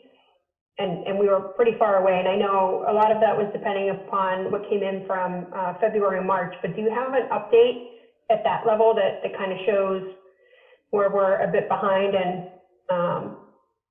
the money coming into us primarily because of COVID?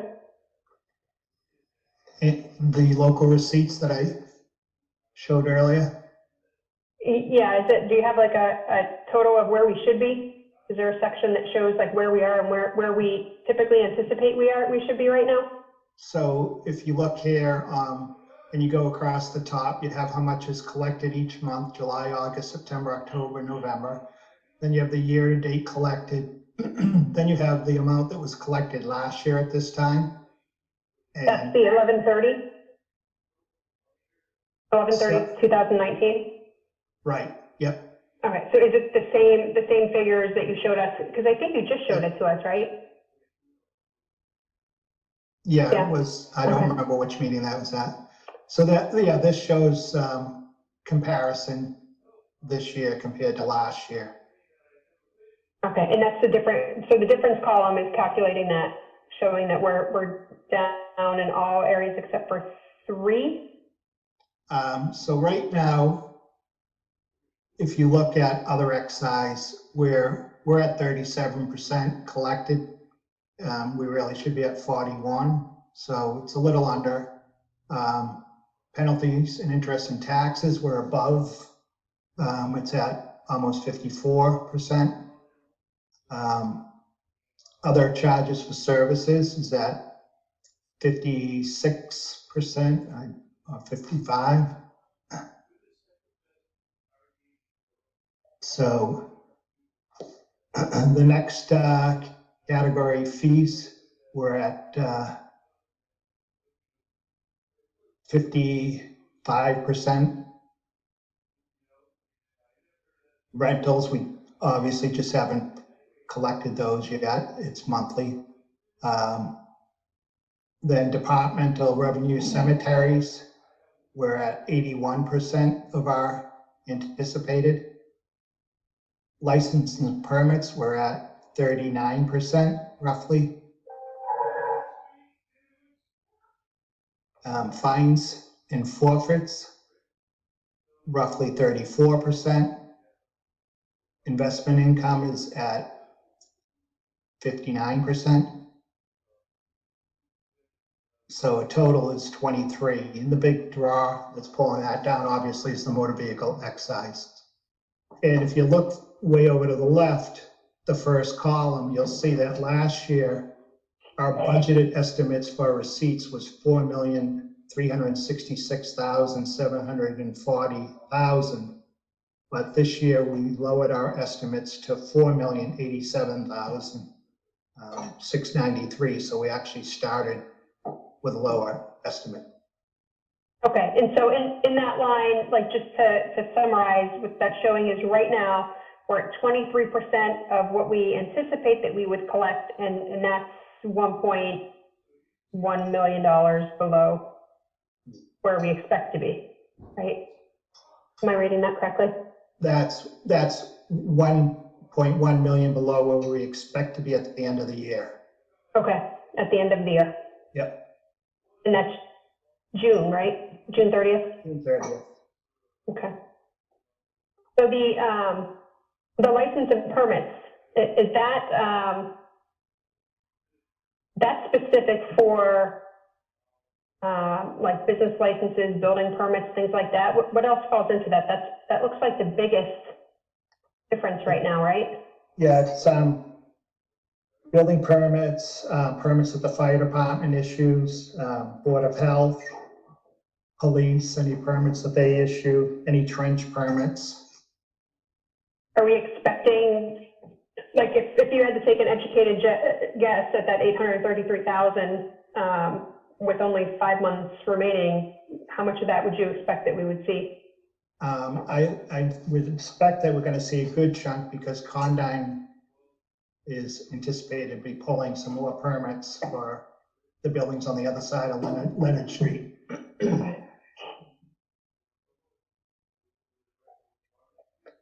Great, thank you, Mike.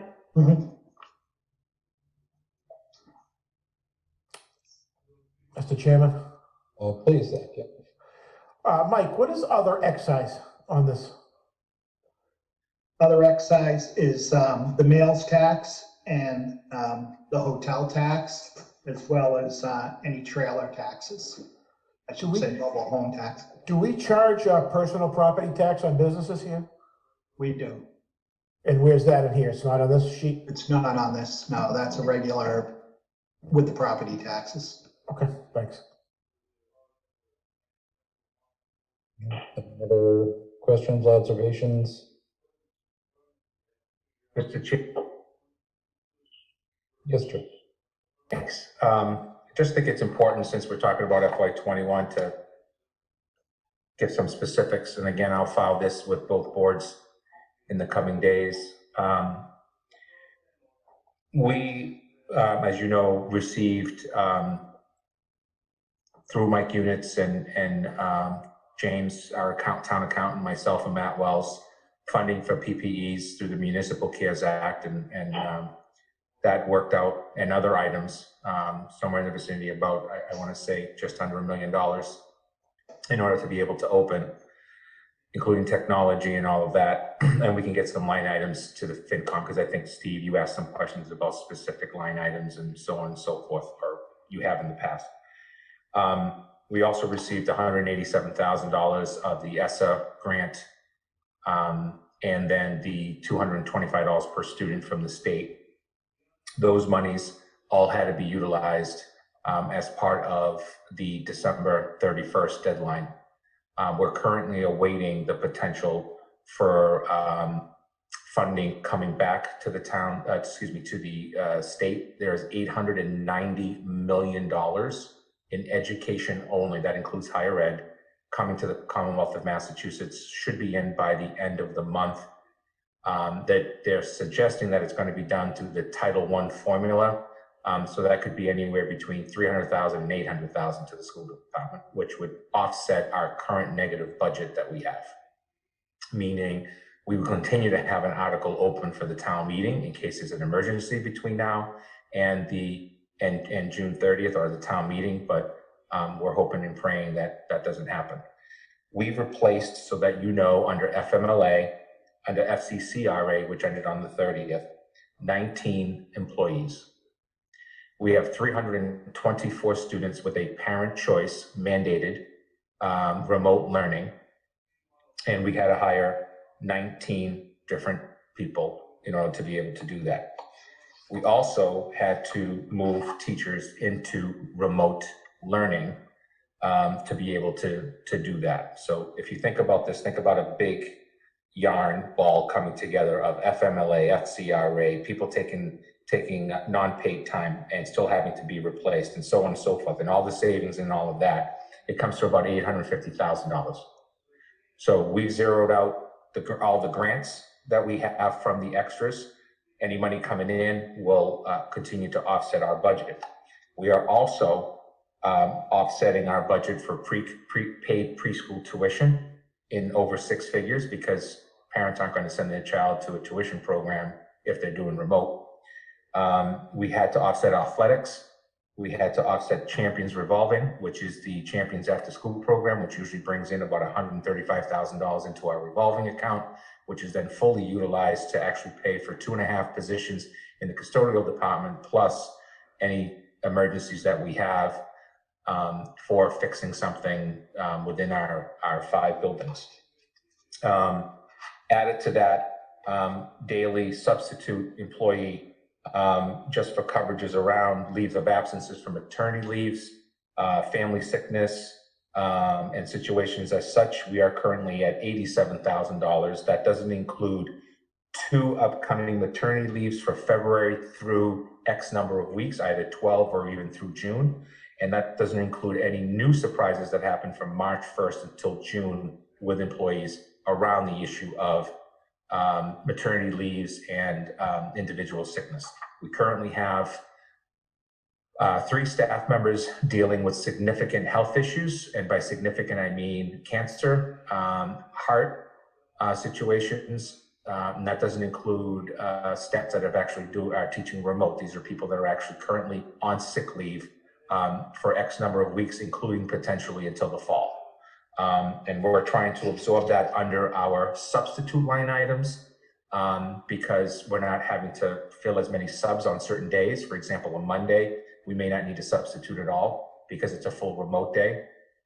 And then also for your information, I had one more.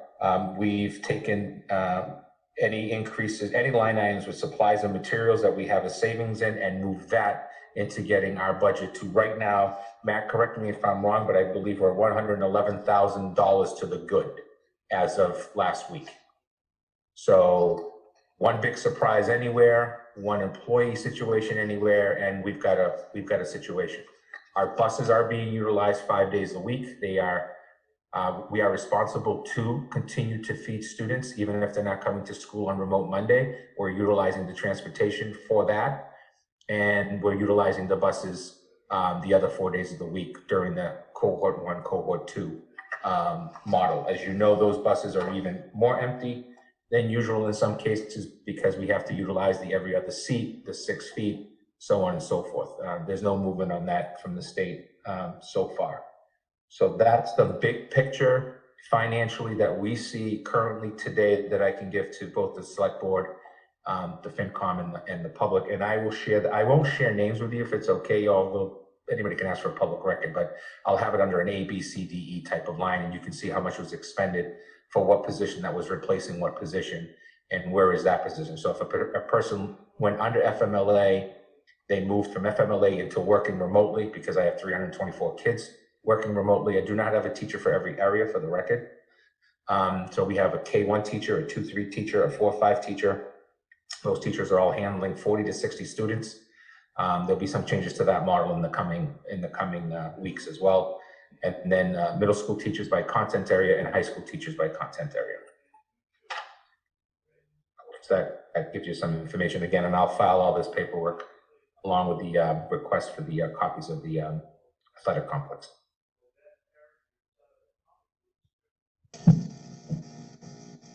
Mr. Chairman? Yes, Steve. Dr. Bayetta, family medical leave, is that paid or unpaid, or is there some stipulation now with COVID? Yeah, so that is there's an FCCRA that ended on December 31st that had to do with child rearing coverage. And then there's a FMLA, which is 60 days. Those are all paid. And then they have their local sick bank with medical coverage that their own sick days that they continue to use with an actual sick note from the doctor or a medical note. And then they have the sick bank that they can go to. In our case, about 2/3 of the teachers, more than that, 90% of the teachers who took the FMLA due to medically documented situation around the 6 areas of COVID, those folks went into FMLA, then were pulled out of FMLA so that I could utilize them for the purposes of the 324 students that I have with remote teaching. So just to so that FMLA is now paid. That first 60 days is paid, where before, all FMLA was unpaid. Correct. If they have the sick days within their personal sick bank, so Joe Baeta has been working in Norton for 10 years and I have 150 days. I utilize 60 of my 150 days and have FMLA concurrent at the same time paid. I can then get another doctor's note and to say that I continue to need to be out and continue to draw down on the remaining 90 days that I have. After that, if I have an illness that is signed off on by a doctor, I can go to the sick bank, which consists of two administrators and 3 teachers, and they review the medical documentation and can grant up to 20 days at a time to that individual educator, thereby potentially taking somebody. We've had staff, for example, who have zeroed out all their days, not this year, but zeroed out all their days and then went into the sick bank. This year, we also had folks who couldn't utilize FMLA because they didn't have the hours for 1 year because they had previously used FMLA. So that would be an example of somebody who has a guaranteed job but is not being paid. Thank you. Steve, I can assure you that it's a diagram for every individual on which federal program and which sick bank or individual sick bank or sick bank they go to. And Joe, if you can just clarify, it's my understanding that should a staff member, be it a teacher or administrator, have an exposure that is not related to school, they are not covered by any federal program, right? They would have to use their sick time as you're describing. So what happens is the federal regulation that came in under COVID had to do with 500 employees, and then they also under 500 employees, of which I have under 500 employees. I'm around 400. So what happened was that the legislation originally had very simple discussions about not including public education because there is other avenues for public educators that you don't have, for example, in the private sector. But what happened is at the last minute, all those were changed. So I'm at your house, Jack, having a beverage, and you end up calling me and saying you're positive, and now I'm a contact situation. Under the COVID regulations, I am covered for after 5 days. Now the rule is in the beginning it was a straight 14 days, right? It was just you were out for 14 days and you were being paid for those 14 days while you were out. Thank you. Yeah. Who else wants to talk about our miserable budget situation? Mr. Chairman, just one question. On the CARES 2 package, I guess, as I always call it, was there any funding for municipal governments on that? Did we receive anything additional for schools or municipal under the package that was just passed? Under the package that was just passed, all we have received is that they've allowed us to carry our balance in the CARES fund till December 31st. Now we're hoping. 21? Yes, yep. We were to have had it all spent by December 31st of 2020, but now they've extended that to 2021. And under the package that Joe Biden came out with today, he has $350 billion in there for local governments. I know the Republicans agreed previously to $165 billion, so hopefully they come to some agreement in there, and there is money available for local governments. That would be helpful. All right, any other questions, comments? Feel free to jump out. We got 2 pages worth of people here. All right, I think everyone may be sufficiently depressed by that conversation. Do we want to roll this into FEMA and CARES Act funding, Mike? Yeah, that'd be good. So, as I said, we've been given the extension until December 31st. Under the CARES Act, to Zach's question, they did provide Massachusetts with $815 million for a K-12 school emergency relief fund. That's under the bill that was signed in December. So I'm not sure if Joe's heard anything on how that can be accessed. But on our funds right now, we're down to about 300,000 in our CARES fund. Matt and Becky and James, I just can't say how frustrating it has to be for them, the work they're putting in on applying for these funds. We've been applying under FEMA for the food program and also for cleaning supplies and emergency protective gear. And back in early December, Becky received an email from the local representative from FEMA saying that they weren't going to cover the food anymore. They were only going to cover cleaning supplies for police and fire. But now they're saying they may cover the food again. So we're hoping. We have not received a penny from FEMA yet. We're constantly being told that the money we applied for under round one is coming in soon, but we haven't seen it yet, so we're hoping. But Becky did say that she hopes to know within 2 weeks whether they will be covering food again. So she did put in for it again under round two, so we're hoping that that's covered. Hey, Mike? Yeah. Is it just, it puzzles me that this stuff is based on a definition of reimbursement. And is the definition changing of what's eligible, or is it interpretation, or is it somewhere in between? Well, it's interpretation by the local representative from FEMA, because the new representative didn't understand why the previous representative was making the interpretation that he was making. So it's frustrating for us. We have the guidelines that we go by, and when we put in for CARES funds, the form itself automatically takes, when you put an amount in, it already automatically takes 75% of certain items and moves it to FEMA.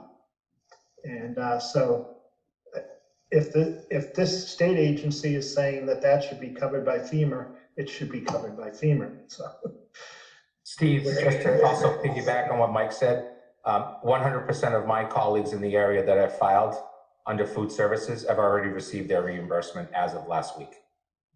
So it's total. Who is the person taking the phone call or reading the piece of paper? And Mike just said it. The next person that's now there is saying, I don't even understand why this reimbursement hasn't taken place.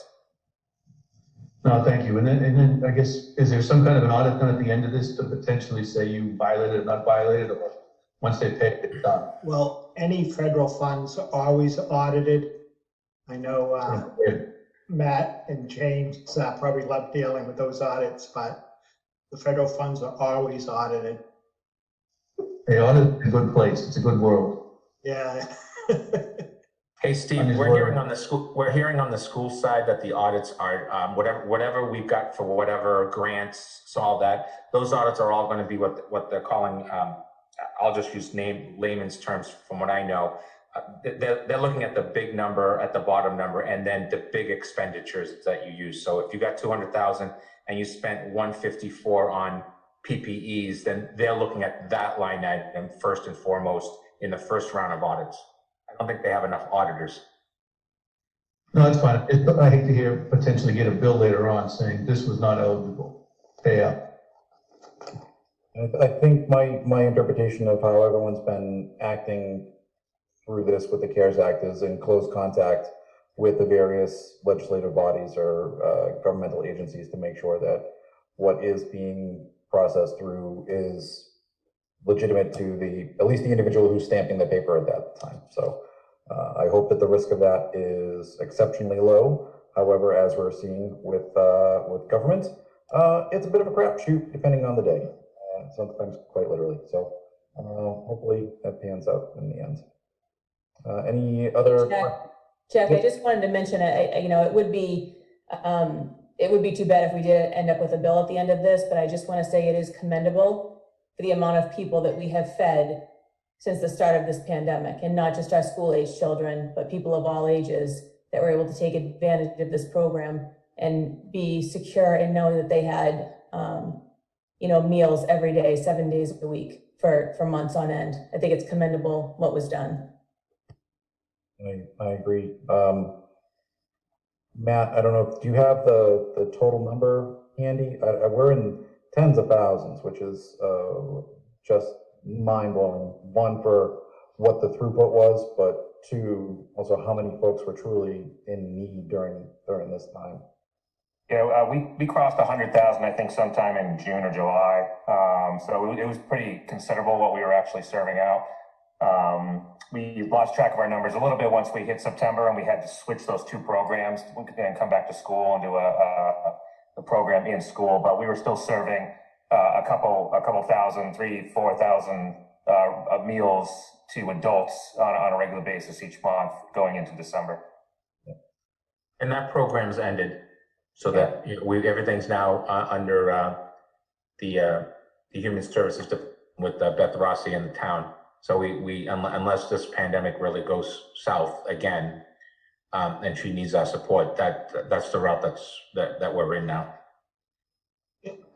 If I could say on the CARES fund, we have received payment on every penny that we've put in for under that fund. So we're not having the headaches with the CARES fund that we're having with FEMA. Same thing on our end. We submitted our CARES Act funds, and when we did our amendment in December, they went over every line item before they allowed our amendment to go through. So. All right. Thank you, folks. Anything else on FEMA or CARES before we jump into FY22 budget? All right, let's dive in. All right. Well, Joe and I were talking today. We wish we had a crystal ball, we were saying, but obviously we don't know everything that's going to happen yet. As I said, we just got our state aid numbers for this year in December. So the hope is obviously that the federal government's got to come out and help the state. The Mass Taxpayers Foundation did say that they see state revenues growing 5.5% next year. So, there's an enormous amount. Obviously, there's got to be a pent-up demand out there. People that, as I was saying to Joe today, if you look at the pandemic of 1918 compared to this, it's parallel. Everything is the same. And of course, after that, we had the Roaring 20s. So I think we're going to hopefully have the Roaring 20s again. But, house prices are sky high, auto prices are sky high. People have refinanced that could refinance, so they're saving money there. Just think of the average person that was going out, a couple that were going out to a restaurant and spending $150 a week at a restaurant that haven't been doing that. So if this vaccine, if they finally get this thing moving and people are vaccinated before the spring, I think people are just waiting to get out there. And I think the economy will,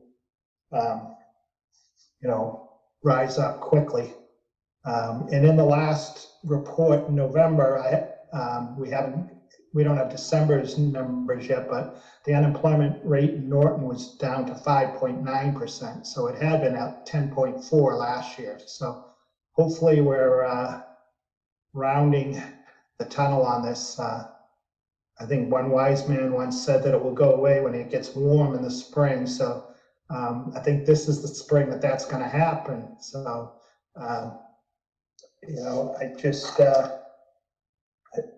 the big problem is obviously the hangover from lack of revenues this year. We're going to have a little hurdle to get over.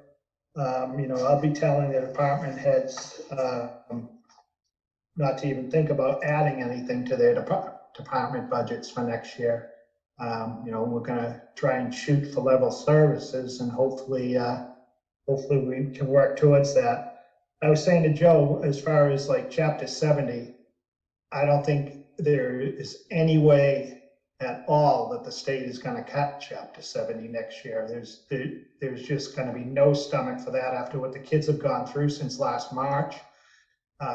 There's gonna be an unbelievable need next year, and I just can't see that happening, that they'll cut chapter 70. I'm hoping it's gonna go up.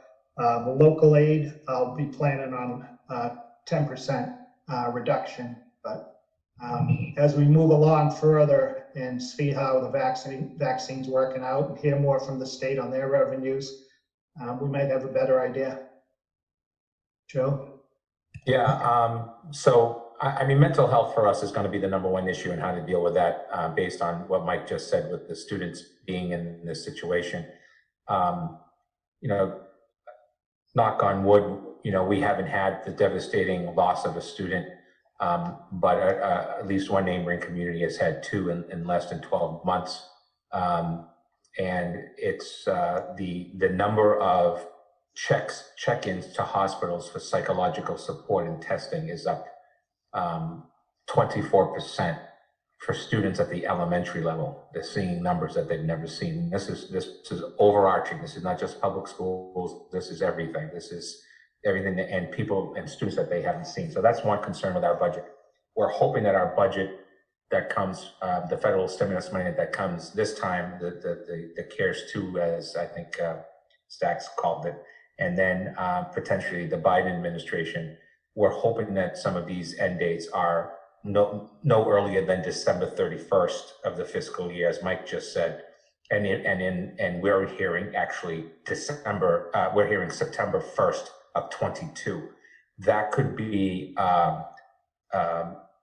how we get to level services and maybe even beyond level services in terms of the needs of the community, regardless if it's schools or the town side. So we're hoping that these regulations are coming out with the availability that the funds are available over more than one fiscal cycle, which then would allow for us to, I think, survive. Dr. Baeta. Yes, Zach. I guess this is on topic because it's going to affect your budget. Kids have been home for a year. They're in this remote program, as you've stated many times. It's not the same as having a teacher in front of you, and I'm sure a lot of them, especially special needs kids, have fallen behind and will have fallen behind. So coming out of this, FY22, I guess, who knows what will come out of this, and you get back to normal classroom, what is the plan to deal with some of these kids that have, missed a year for school, for lack of a better word, and have fallen behind? Yeah, it's a great question. I appreciate the question. So there's a couple of different things in play that we're all pushing for in terms of legislation. I belong to the Superintendent Association. I'm on their legislative committee, which we just formed really in response to COVID, in trying to file our own legislation to support these types of things. And one of the things that we're looking at, #1, is to keep the enrollment, because there's been decreases in public school enrollment, to keep the enrollment figure at the fiscal 20 number. So in other words, for example, in Norton, we saw a doubling of the number of students that went to homeschooling. If those students were not counted as part of my FY21 to 22 numbers, so I'm losing money there, if you will. We're losing money there. So we're hoping to be able to keep those offsets as part of our budgets. When it comes to the academic planning of students on an IEP, on a 504, or a general education student who is just falling behind, we have some thoughts about extending the school year for students in our budget proposal coming forward. In other words, the summer is a catch-22 in Norton, to be quite honest. If we're back to any type of normalcy, it's hard to run summer programs, just because everybody's looking to get out, if you will, including staff. But our goal is going to be two parts. It will include funding for summer school, and it will include funding for the fall. Do you anticipate a significant number of students that are going to have to be held back? So holding back students or retaining students is based on a couple of different things. The first one is we're being pushed not to retain students by the state because of the concern that retention in certain grades actually leads to dropouts, and the concern that long-term that has more of an issue than trying to work with families and students to catch them up academically. The second part of retention is that except at the high school level, school departments really don't have the right to just retain a student. It's an actual function of the family and the students. And retention actually belongs almost 100% to a parent, not to a school department. So if a family, Joe Baeta comes into the schools and says, I want to retain my kindergartner, I can make an argument as the principal of the building along with the teachers that we don't think that's a good idea. But at the end of the day, it falls to the parent to make that decision by law. When it comes to the higher grades, for example, when you're building transcripts, i.e. 6th through 8th grade, when you're potentially building a transcript if you want to go to the vocational school, or if you want to go to the Aggie, or if you want to go to FEN or a private school, those become more important because they use those for acceptance. So again, retention there usually is if you don't pass your classes, we send you to summer school, you take your Fs and they become Ds or Cs, and then you continue on. When it comes to the high school, it's all about graduation. So it's a whole different story. The school department controls retention because you're not meeting the minimum standard of the number of credits that you need to move from one grade level to the next because you didn't go to summer school or you failed your classes and decided not to go to summer school. And so therefore you may be treated as a sophomore again for certain classes that you didn't pass because you can be taking multiple different grade level classes. Sometimes I have students who double up in English, for example, because they failed English 10. So they're taking English 10 and 11 at the same time in order to make up, especially if they didn't go to the summer school program. But in the early grades, there's a little bit of a view out there that it's really up to us academically. We're basically advising you as educational experts that Zach shouldn't be retained, but Mr. Zach has the final decision on that. Thank you. Yep.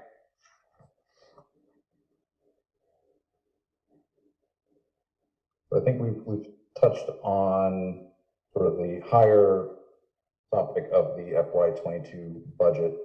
Can we spend some time on the timeline for budget development and review, since we have our friends from FinCom here?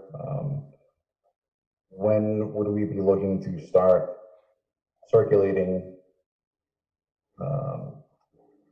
draft budgets to review? We can talk about articles at a different point, but obviously this is the big annual budget. I think our town meeting is set for on or about May 24th. Sounds familiar at this point. So again, those days will come fast and furious. So Renee, I think one of the last times we met on budget, you had this wonderfully detailed, color-coded timeline that I don't believe we followed at all. So I don't know if you've been so kind to do that again or can share some of the stuff that you've learned. I think the more that we can do to get things in front of folks, I think this year more than others from what I'm hearing is going to require a lot more massaging and difficult decisions up and down the chain until something else changes. So the more we can be advantageous with the time that we do have is going to be key to our success. Jack, are you talking about the presentation that we reviewed last year at a joint meeting? Yes. Yeah, so I don't have that readily available. I can get it in the next 5 minutes if we want to take a look at it and just talk to it. I think if we talk at a conceptual level about the amount of time that's needed, I know you pull in a lot of dates from the charter, I think. I just want to know that the volunteers that we've talked about that help guide this town financially have enough time with this material in front of them to be able to make informed decisions, and we can have a dialogue on prioritization and, God forbid, if cuts or reductions are required, there's enough time, or we're not doing it in the back of the auditorium 10 minutes before a town meeting comes up in order to get everything balanced. So that's my goal anyway. No, I agree 100%, because it does always seem like we're doing things at the last minute, so anything we can do to kind of put some dates around it and know that we may need additional meetings or even joint meetings for some of these bigger items. So I see Mike has gone off camera, so I don't know if he had to step away. And I know, oh, he's back and he's smiling. But we've lost your audio, Mike. Can you hear me? Yeah, there you go. What was your question? Oh, now I have to remember my own question. So something about budget timeline. I'll pull out the charter and send it to you on the timelines that for the budget review and when the schools have to do their budget. It's all spelled out in the charter. Okay, so I think my question, if I recall, was along the lines of how can we best make use of the time that we have over the next, say, 4 months to develop and iterate a budget in probably one of the most challenging, uncertain times that we've had, at least in the last decade or so. So whatever we can do to get information in the hands of ourselves and FinCom and the school committee sooner rather than later is going to be, I think, mutually beneficial for us all.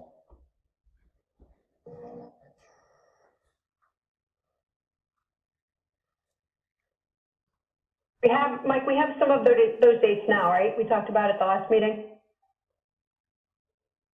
Yeah, I don't have that with me. I don't know what the dates were. Yeah, so maybe we can circle back to that as an agenda item for next week and just discuss it publicly and make sure that that's shared with Steve and the FinCom members. Yeah, thanks, Jack. I know we have a meeting on the 25th, so I'd like to, 25th of January. I'd like to discuss that timeline at that point as well, Mike. Great, I think that will dovetail nicely. I think we're meeting on the 21st, so we can feed that right into you. Okay. Jack, I have that document if you want to give me a second to pull it up, if we just want to look at it briefly.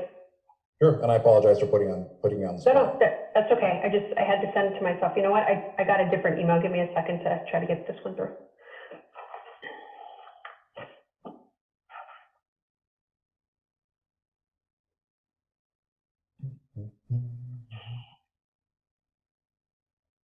I'm wondering if it got blocked, so let me try to email it from a different account. Yeah, that's all right, Renee. We can circle back to it. Okay. Anything else on FY22 budget development, timelines, concerns?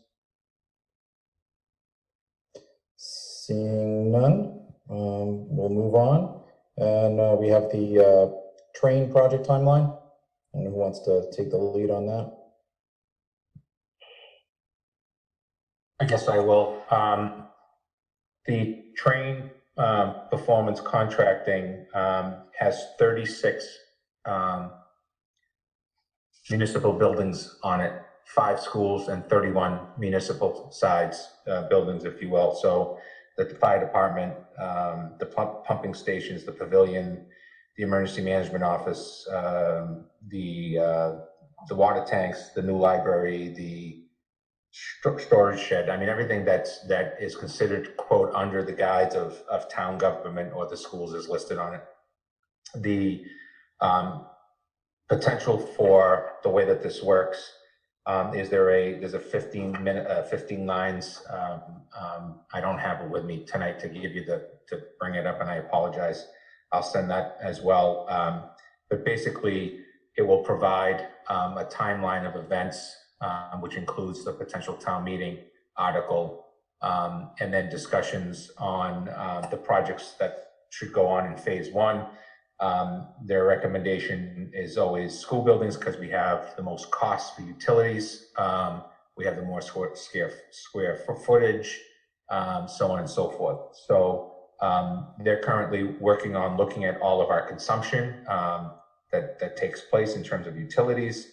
and then they'll have baseline, they'll take a look at baseline consumptions, and then from there work towards the projects that would be considered the best projects around anything from solar to boilers to any of that stuff.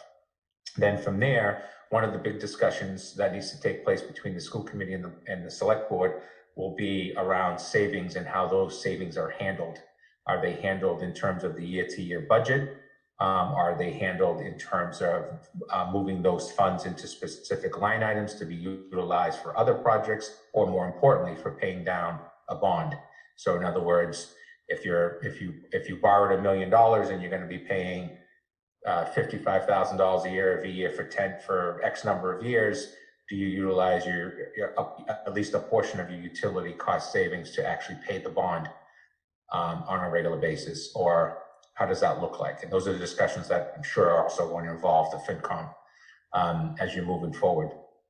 The Model Emergency Management Services Agreement will be one of the steps as well. These are from my notes.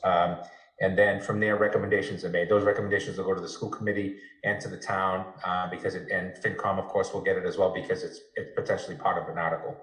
And then from there, how are those articles? Is it borrowed? What does that look like? And that's an entire process. We have no numbers at this time because they're just not there yet. That just actually, Wade was just giving them their copy of our total consumption of utilities.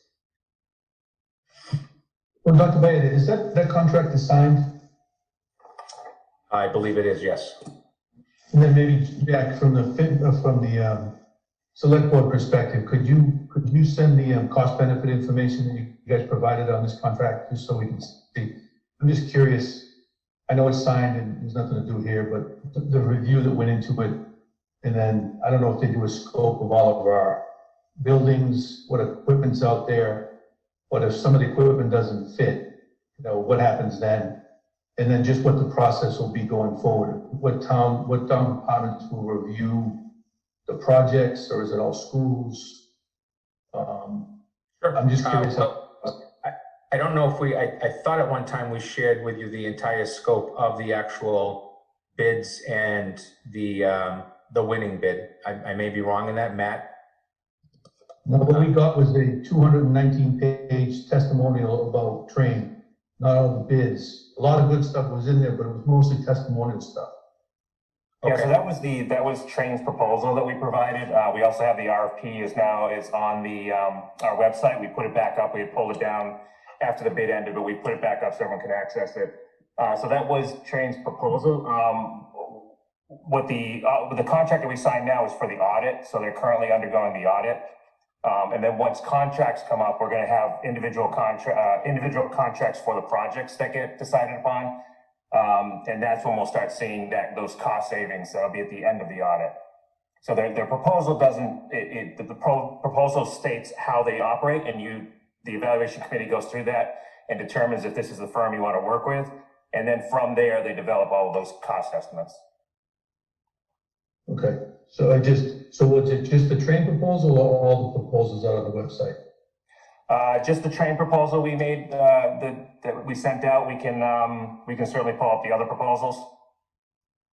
Yeah, and I'm just, again, there's nothing to do now, but I'm curious why Train was the best, what the scorecards were, that kind of stuff. And then we'll see going forward how that works. Like we talked about way back, pros and cons of the process. Quincy, it didn't work, so Norton, hopefully it works. And what that's going to mean if they go into a building where they can't use Train equipment, or you have to replace all the equipment's there, new buildings coming on, what that review was. But to be determined, I think we'll see it as it moves forward. Steve, can I think a couple of different things. I think if we take a serious look, I was in Holbrook at the time of what happened in the city of Quincy. The city of Quincy was a very interesting process because it actually goes back to the bid itself being a problem, number one. Number two, just to speak to the comment you just made about the specification of the inability to cover a piece of equipment, that was not in the Honeywell bid that took place there as well. And then I won't speak to the underlying issues of politics that I know that took place there because it's not my place to do it in a public forum. what we did is we visited a local regional school district. Then we reviewed prior to going out to bid over 20 different documents from Train alone. We had a presentation at FinCom, at the SelectBoard meeting that was done actually by Train. And then we sent out the bid, and we had, and Matt, remind me who was on the bid selection process.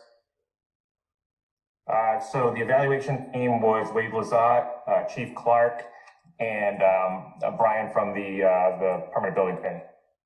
Okay. And from there, they utilized the scoring sheet that was provided as part of the bid, and then the score was provided. And again, we'll share that information with you as well. It's I didn't see anything until the very end and what the decision was. I wasn't part of the process. But we also looked at references as part of that process, and specifically, we just didn't look at schools. We actually looked at projects that were done as part of a municipality. A couple of Trains projects are actually not even done in schools. They're actually done with municipalities in general. And then it was all about, when we went to the SelectBoard, I don't want to lie, I think it was at least 1.5 years ago, maybe 2 now, the process that we utilized at that presentation was the idea of the procurement process under that different chapter. I won't even announce it because I'll have it wrong, but and how there was a lot of questions about union work. There was a lot of questions about, and that was from the at that point, the SelectBoard, not the school committee.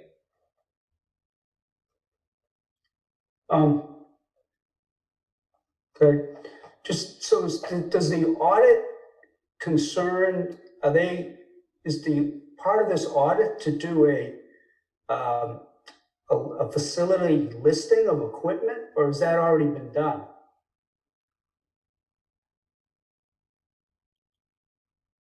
Yeah, so they go through the buildings, they look at all the equipment, identify what kind of working condition it's in, whether there's energy savings that can be utilized or can be recognized by repairing or replacing this equipment. And they'll put together a whole listing of the projects that have the best bang for the buck, the greatest savings for you by implementing those projects. And they'll create that whole list of projects with recommendations for the ones they think should move forward. Okay, so did we provide them when they bid, the people, the companies that bid, did we provide a facility listing, or you just? Yes, the bid has a full, the RFP document had a full listing of all of the buildings within the town of Norton. Right, but did it have an equipment listing? No, it did not. So we did a walkthrough of all the buildings, and they got a general sense of where. We did a whole day where we did a walkthrough of all the buildings. They get a general idea of what they were looking at and what type of savings, or whether this was something they wanted to bid on as a firm.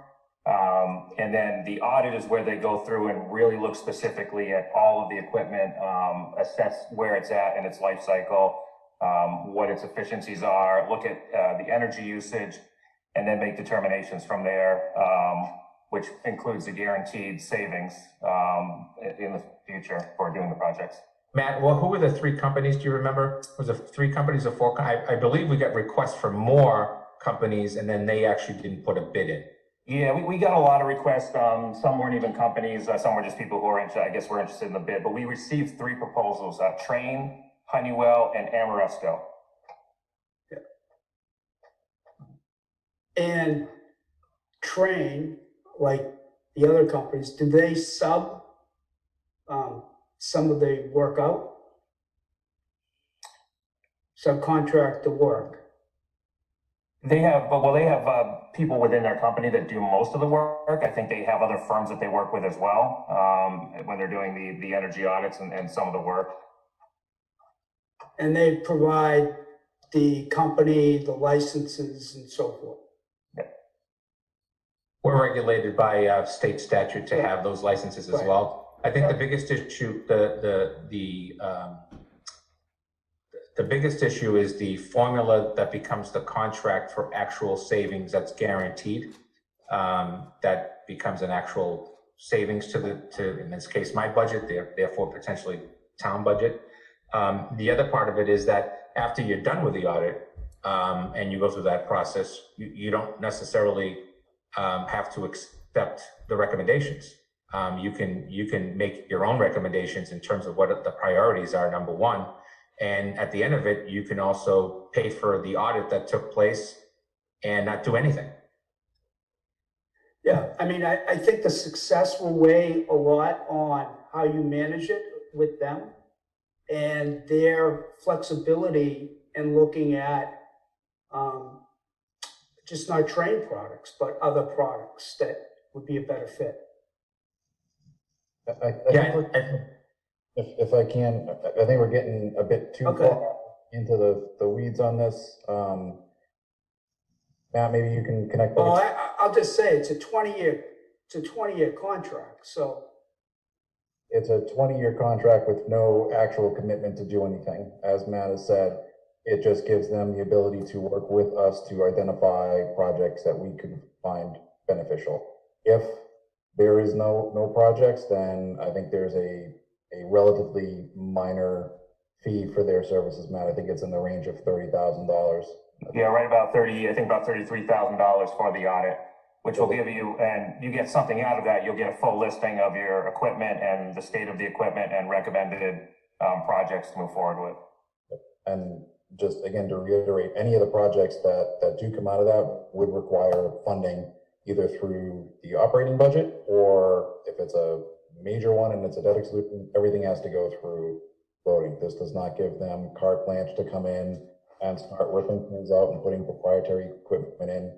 It is designed to us modernize our infrastructure and leverage expertise to get our aging stuff working better so that we're hopefully saving money on our operating expenses through utilities or increased solar. I mean, that's the goal, and that's the long picture. So we're not tied into anything at this point. Okay, thank you. Thanks, guys. Anything else on train? All right. Not on train, Mr. Chairman, but I just wanted to let you know that Joe and I, working with Serped, our energy reduction plan was filed recently. So that was the last step we needed once that's approved by the state to become a green community. So hopefully that'll be soon.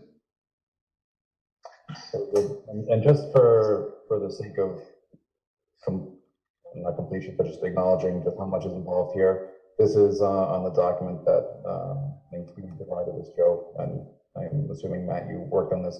This is the visits and the audits that are going to be taking place.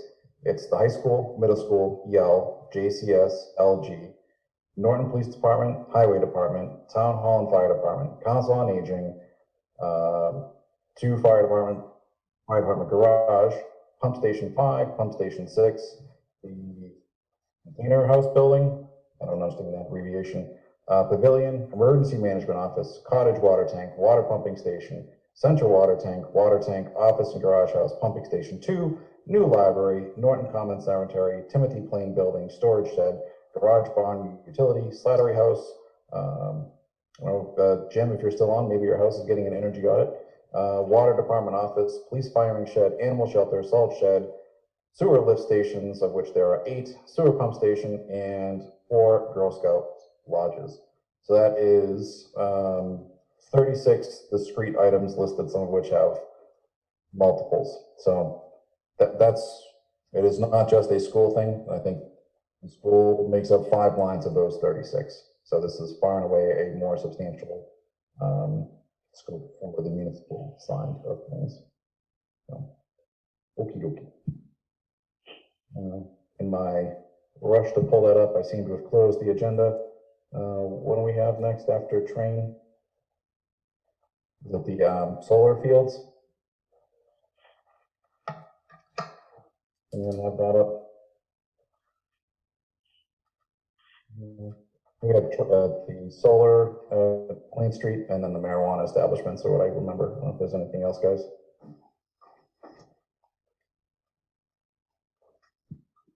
Sorry, Jack, I'm looking. I realized earlier that my printer only printed half of the agenda, so. Jack, according to mine, it does say next is update on Plain Street Solar Project. Awesome, thank you, Carolyn. All right, Plain Street Solar, what's the house?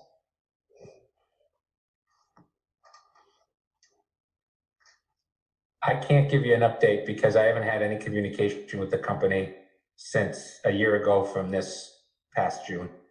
That's my last communication. I think my only concern that I have is that any timeline that was put forward by that company hasn't been met.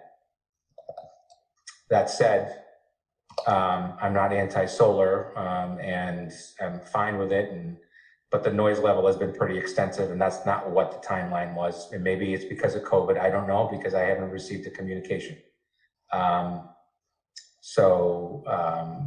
We received an email and responded to the email and then heard nothing.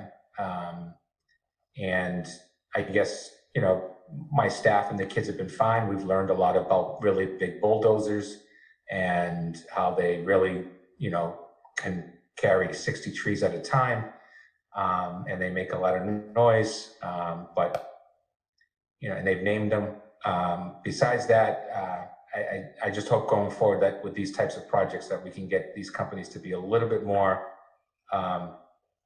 you know, communicative in informing whoever the neighbor is, to be quite honest. I think at least one of you has commented about how if you're home, you're hearing the noise pretty loudly as they're working. And again, it's going to make noise to work. I get it. It's just, if it's COVID was the reason why the timeline didn't happen, it didn't happen in July of 2019, which was when they were supposed to start. That was pre-COVID. So Joe, I'm trying to find my notes. We actually had the representative at our meeting. Mike, I don't know if you can give a quick update, but I can tell you from my recollection, and I don't know why I don't have my notes at hand here, but he did explain the delay. He also apologized for the event where they had the trucks and they were blocking the streets during the LGN beginning of school, the drop-off time for the buses and the parents. And he indicated at that too, you know, a couple things. One was in respect to the noise. I guess when they were first doing it, he didn't realize that school was in session. They had the windows open because of COVID.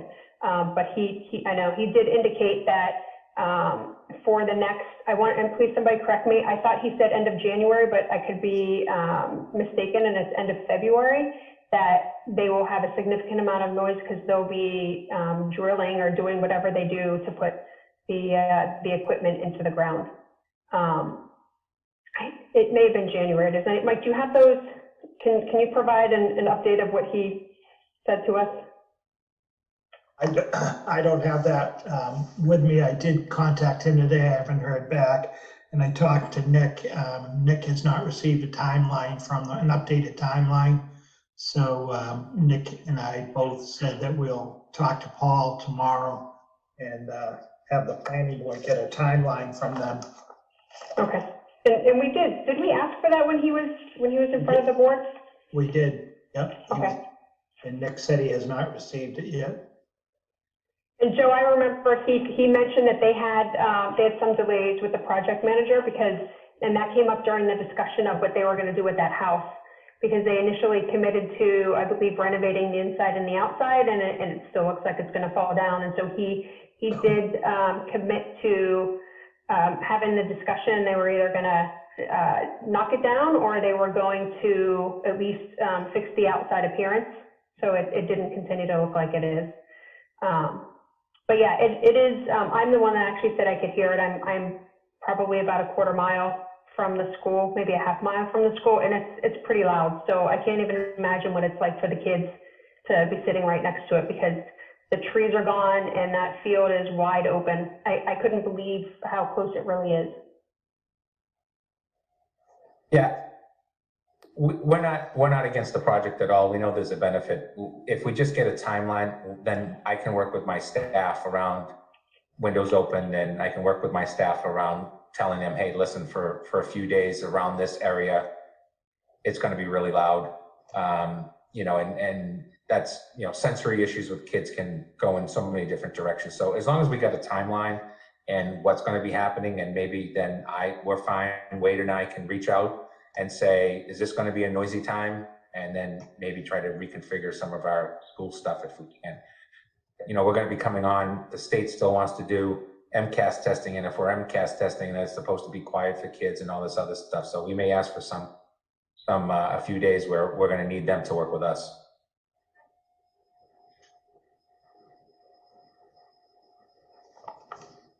Mike, can you reach out to him and maybe you guys set up a meeting separately? We will. Thank you.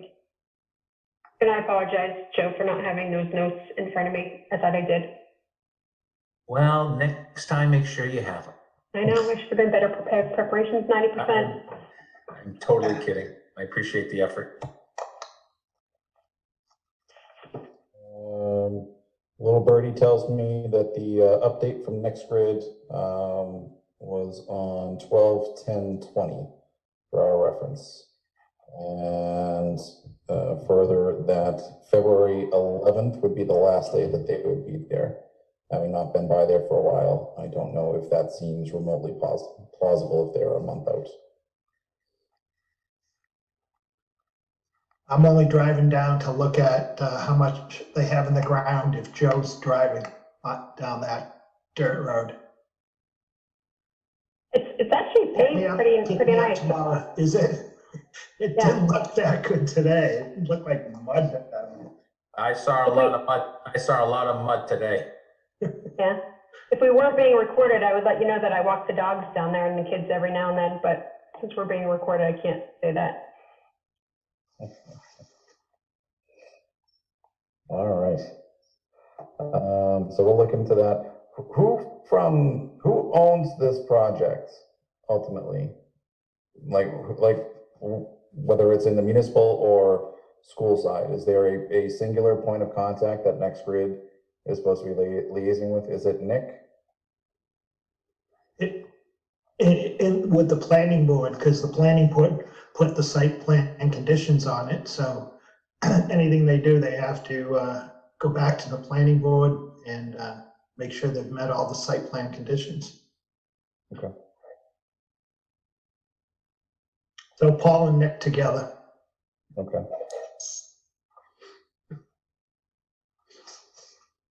All right, anything else on solar? All right, so long solar, and welcome to marijuana establishments.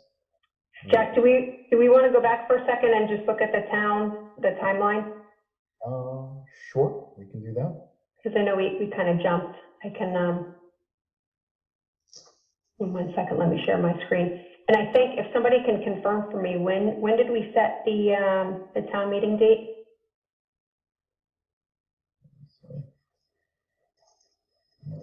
I believe, oh, I just lost it. Hold on. I think it's May 8th. May 8th. Okay. So the dates, when we did this last year, the date was May 18th, so we're not actually too far off. But I don't remember like February 2nd being on here when the warrant closes. That seemed early to me. I can send this back. I can go through and revise the dates with Mike and then send this out to everybody, just so we have it. But this does list, as Jack said, things from the bylaw as well as the charter, and just showing what the different actions that need to take place are. So, I mean, if we look at this and we figure we're off by about 10 days, there's quite a bit of activity that has to take place in February, just based on the timeline. And then also, like we highlighted some areas where we thought it was good to have joint meetings, especially I would think for this particularly with some of the articles that we might want to do that. So when we have further discussion, like I think tonight was really good to have discussion and ask some questions on, you know, the one article or the projects for the town. So we should consider that and maybe throw out some dates collectively and see if we can get something on the calendar as well.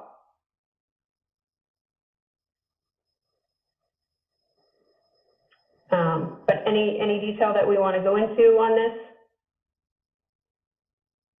I'm fine waiting until the dates get lined up with our town meeting. Okay. But thank you very much for pulling that up. This is very helpful. It does, like, when I first opened this, I'm like, ooh, like, this is right around the corner, because we're mid-January already. Scary that time's going so quickly. It is. All right. Well, Renee, I think our next topic is also we're right up your alley for marijuana establishments. I apologize, I can't recall what the context behind this update was for. I think it was a question from FinCom, perhaps. And if there is a specific question, just so I know what to speak to. No, nothing specific, just, I did see in the paper that there was a couple of projects on the board that had meetings, and, you know, to that date, we haven't heard any updates on that at all. I know the town meeting, it was said that would be communicated along the way, so I was just curious where we stood with that, the two projects, and I guess if we have probability of potentially revenue projection on it, if that's too early or not. I would have to look up the revenue projection, but I know just in talking, you know, there's multiple streams of revenue for that. And I don't know if maybe we wouldn't call this revenue, but we have the community impact fee. We also have the 3% excise tax on the sales, and then we have, and I wouldn't say this is revenue, but the charitable donations that are part of the HCA. So the board did enter into agreements with two of the marijuana retailers, Solar Retail Norton, which is one that will be at the old golf course up by Xfinity Center across from Alberto's. So that project is ongoing. They actually, they filed their application. Their application is complete with the state. It's just now up to us to respond back to the state so that they can receive their provisional license. And then the second one that was selected was Exit 10 LLC. That one was identified as the name says, Exit 10 in the new Condine space, the retail location specifically. So I'll give just two general updates. Like I said, the Solar Retail Norton, that one's moving forward. I had some conversation today with Mike and Paul, as well as the applicant. There were some questions just on the go forward, but they're fully committed. So, you know, they're moving forward as quickly as they can. We're trying to support that. They're interested at this point in getting the special permit and the site plan approval in front of the planning board. So they've talked about how best to do that. And then Exit 10 LLC, they're going through some ownership changes. So it'll have to be presented back to the board to do an amendment to the HCA, the host community agreement. No issues with that. They're actually doing it to reposition their organization to be considered as a social equity applicant, which will allow them to do delivery from their location as well. So it's an additional revenue stream, and it would actually be an additional host community agreement that we would enter into. We do have a third applicant who is part of the social equity designation, and as of November 30th, the Cannabis Control Commission approved regulation for the delivery operators. So she has sent us a proposal to engage in an HCA with the town as a delivery operator. So that's something that will go in front of the EDC just for more questions and a general understanding of it, and then be presented to the select board for consideration, if that's the avenue we so choose. Has it been public meetings on it? So the special permit process, permit or site plan approval, one of those has the required public hearing from the planning board. So that'll take place. Solar Retail Norton already had their required, I don't think it's called an information session. I can't remember what it is, but they held that already. Mike, do you remember the date? It was in December, I believe, right? You're muted. Was it the 14th of December? It could have been. That sounds about right. So they've done that. They actually have to do that before they file an application with the state. Exit 10 LLC hasn't done their first presentation yet, but there's some additional conversation going on there. But they are also fully committed to moving forward in the process. So it is a lengthy process though, because of the time, you know, not only to get through our, planning board process and special permitting and where both of these require new build. So there's that construction time too. But also just the state and issuing the final license. But the surprising thing is when I spoke to the applicant today, he was actually excited because he didn't expect to hear back from the Cannabis Control Commission so quickly on the application. And like I said, Mike's already been reached out to on that as well. So it's a good thing that they're trying to push these through. It seems like maybe their timeline is going to decrease a bit. So it's good for us because it'll be faster if we get them in production.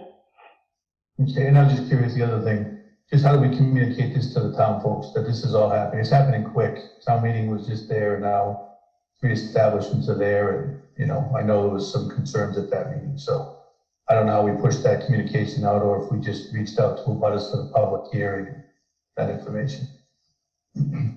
Well, I think we've pushed out quite a bit of information.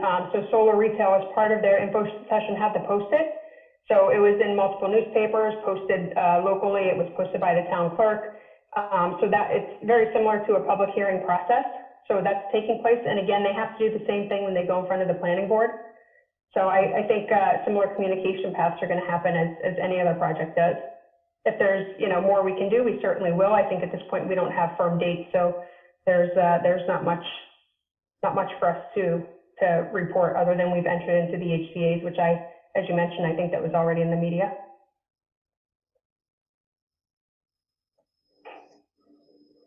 Cool. Thank you for the update, Ryan. Any other questions on this topic? We're closing in on 3 hours, or as we like to call it, half of a meeting. Inside joke there. We run late sometimes. Seeing nothing on that, is there any other business to come before any of the 3 boards that we are so privileged to have with us this evening? See a lot of tired, glazed faces out there, so I'm going to assume that we are good. Thank you to everyone that participated. I saw a number of names I didn't recognize popping into the meeting as well, so for interested public members, that's great to see some engagement. And it's nice to see some smiling faces from FinCom, School Committee, and the Select Board on a cold, chilly, sad Thursday night. So thank you for helping us all be distracted for 3 hours. Let's sign off and go hug our kids, hug our spouses, walk a dog, and get a good night's sleep. Chair would entertain a motion to close the meeting. So moved. Seconded. All right, motion and a second. Meg? Sorry, yes. Yes. Michael? Aye. Ray? Yes. 2 vote yes. Our meeting is closed. Thank you, everyone, sincerely. And as we drift off to sleep tonight, please keep Sergeant DeFossis and his family in your thoughts and prayers. I need the support of the community to get them through the grueling next few days, weeks, months, and years. Thank you so much, guys. Have a good one.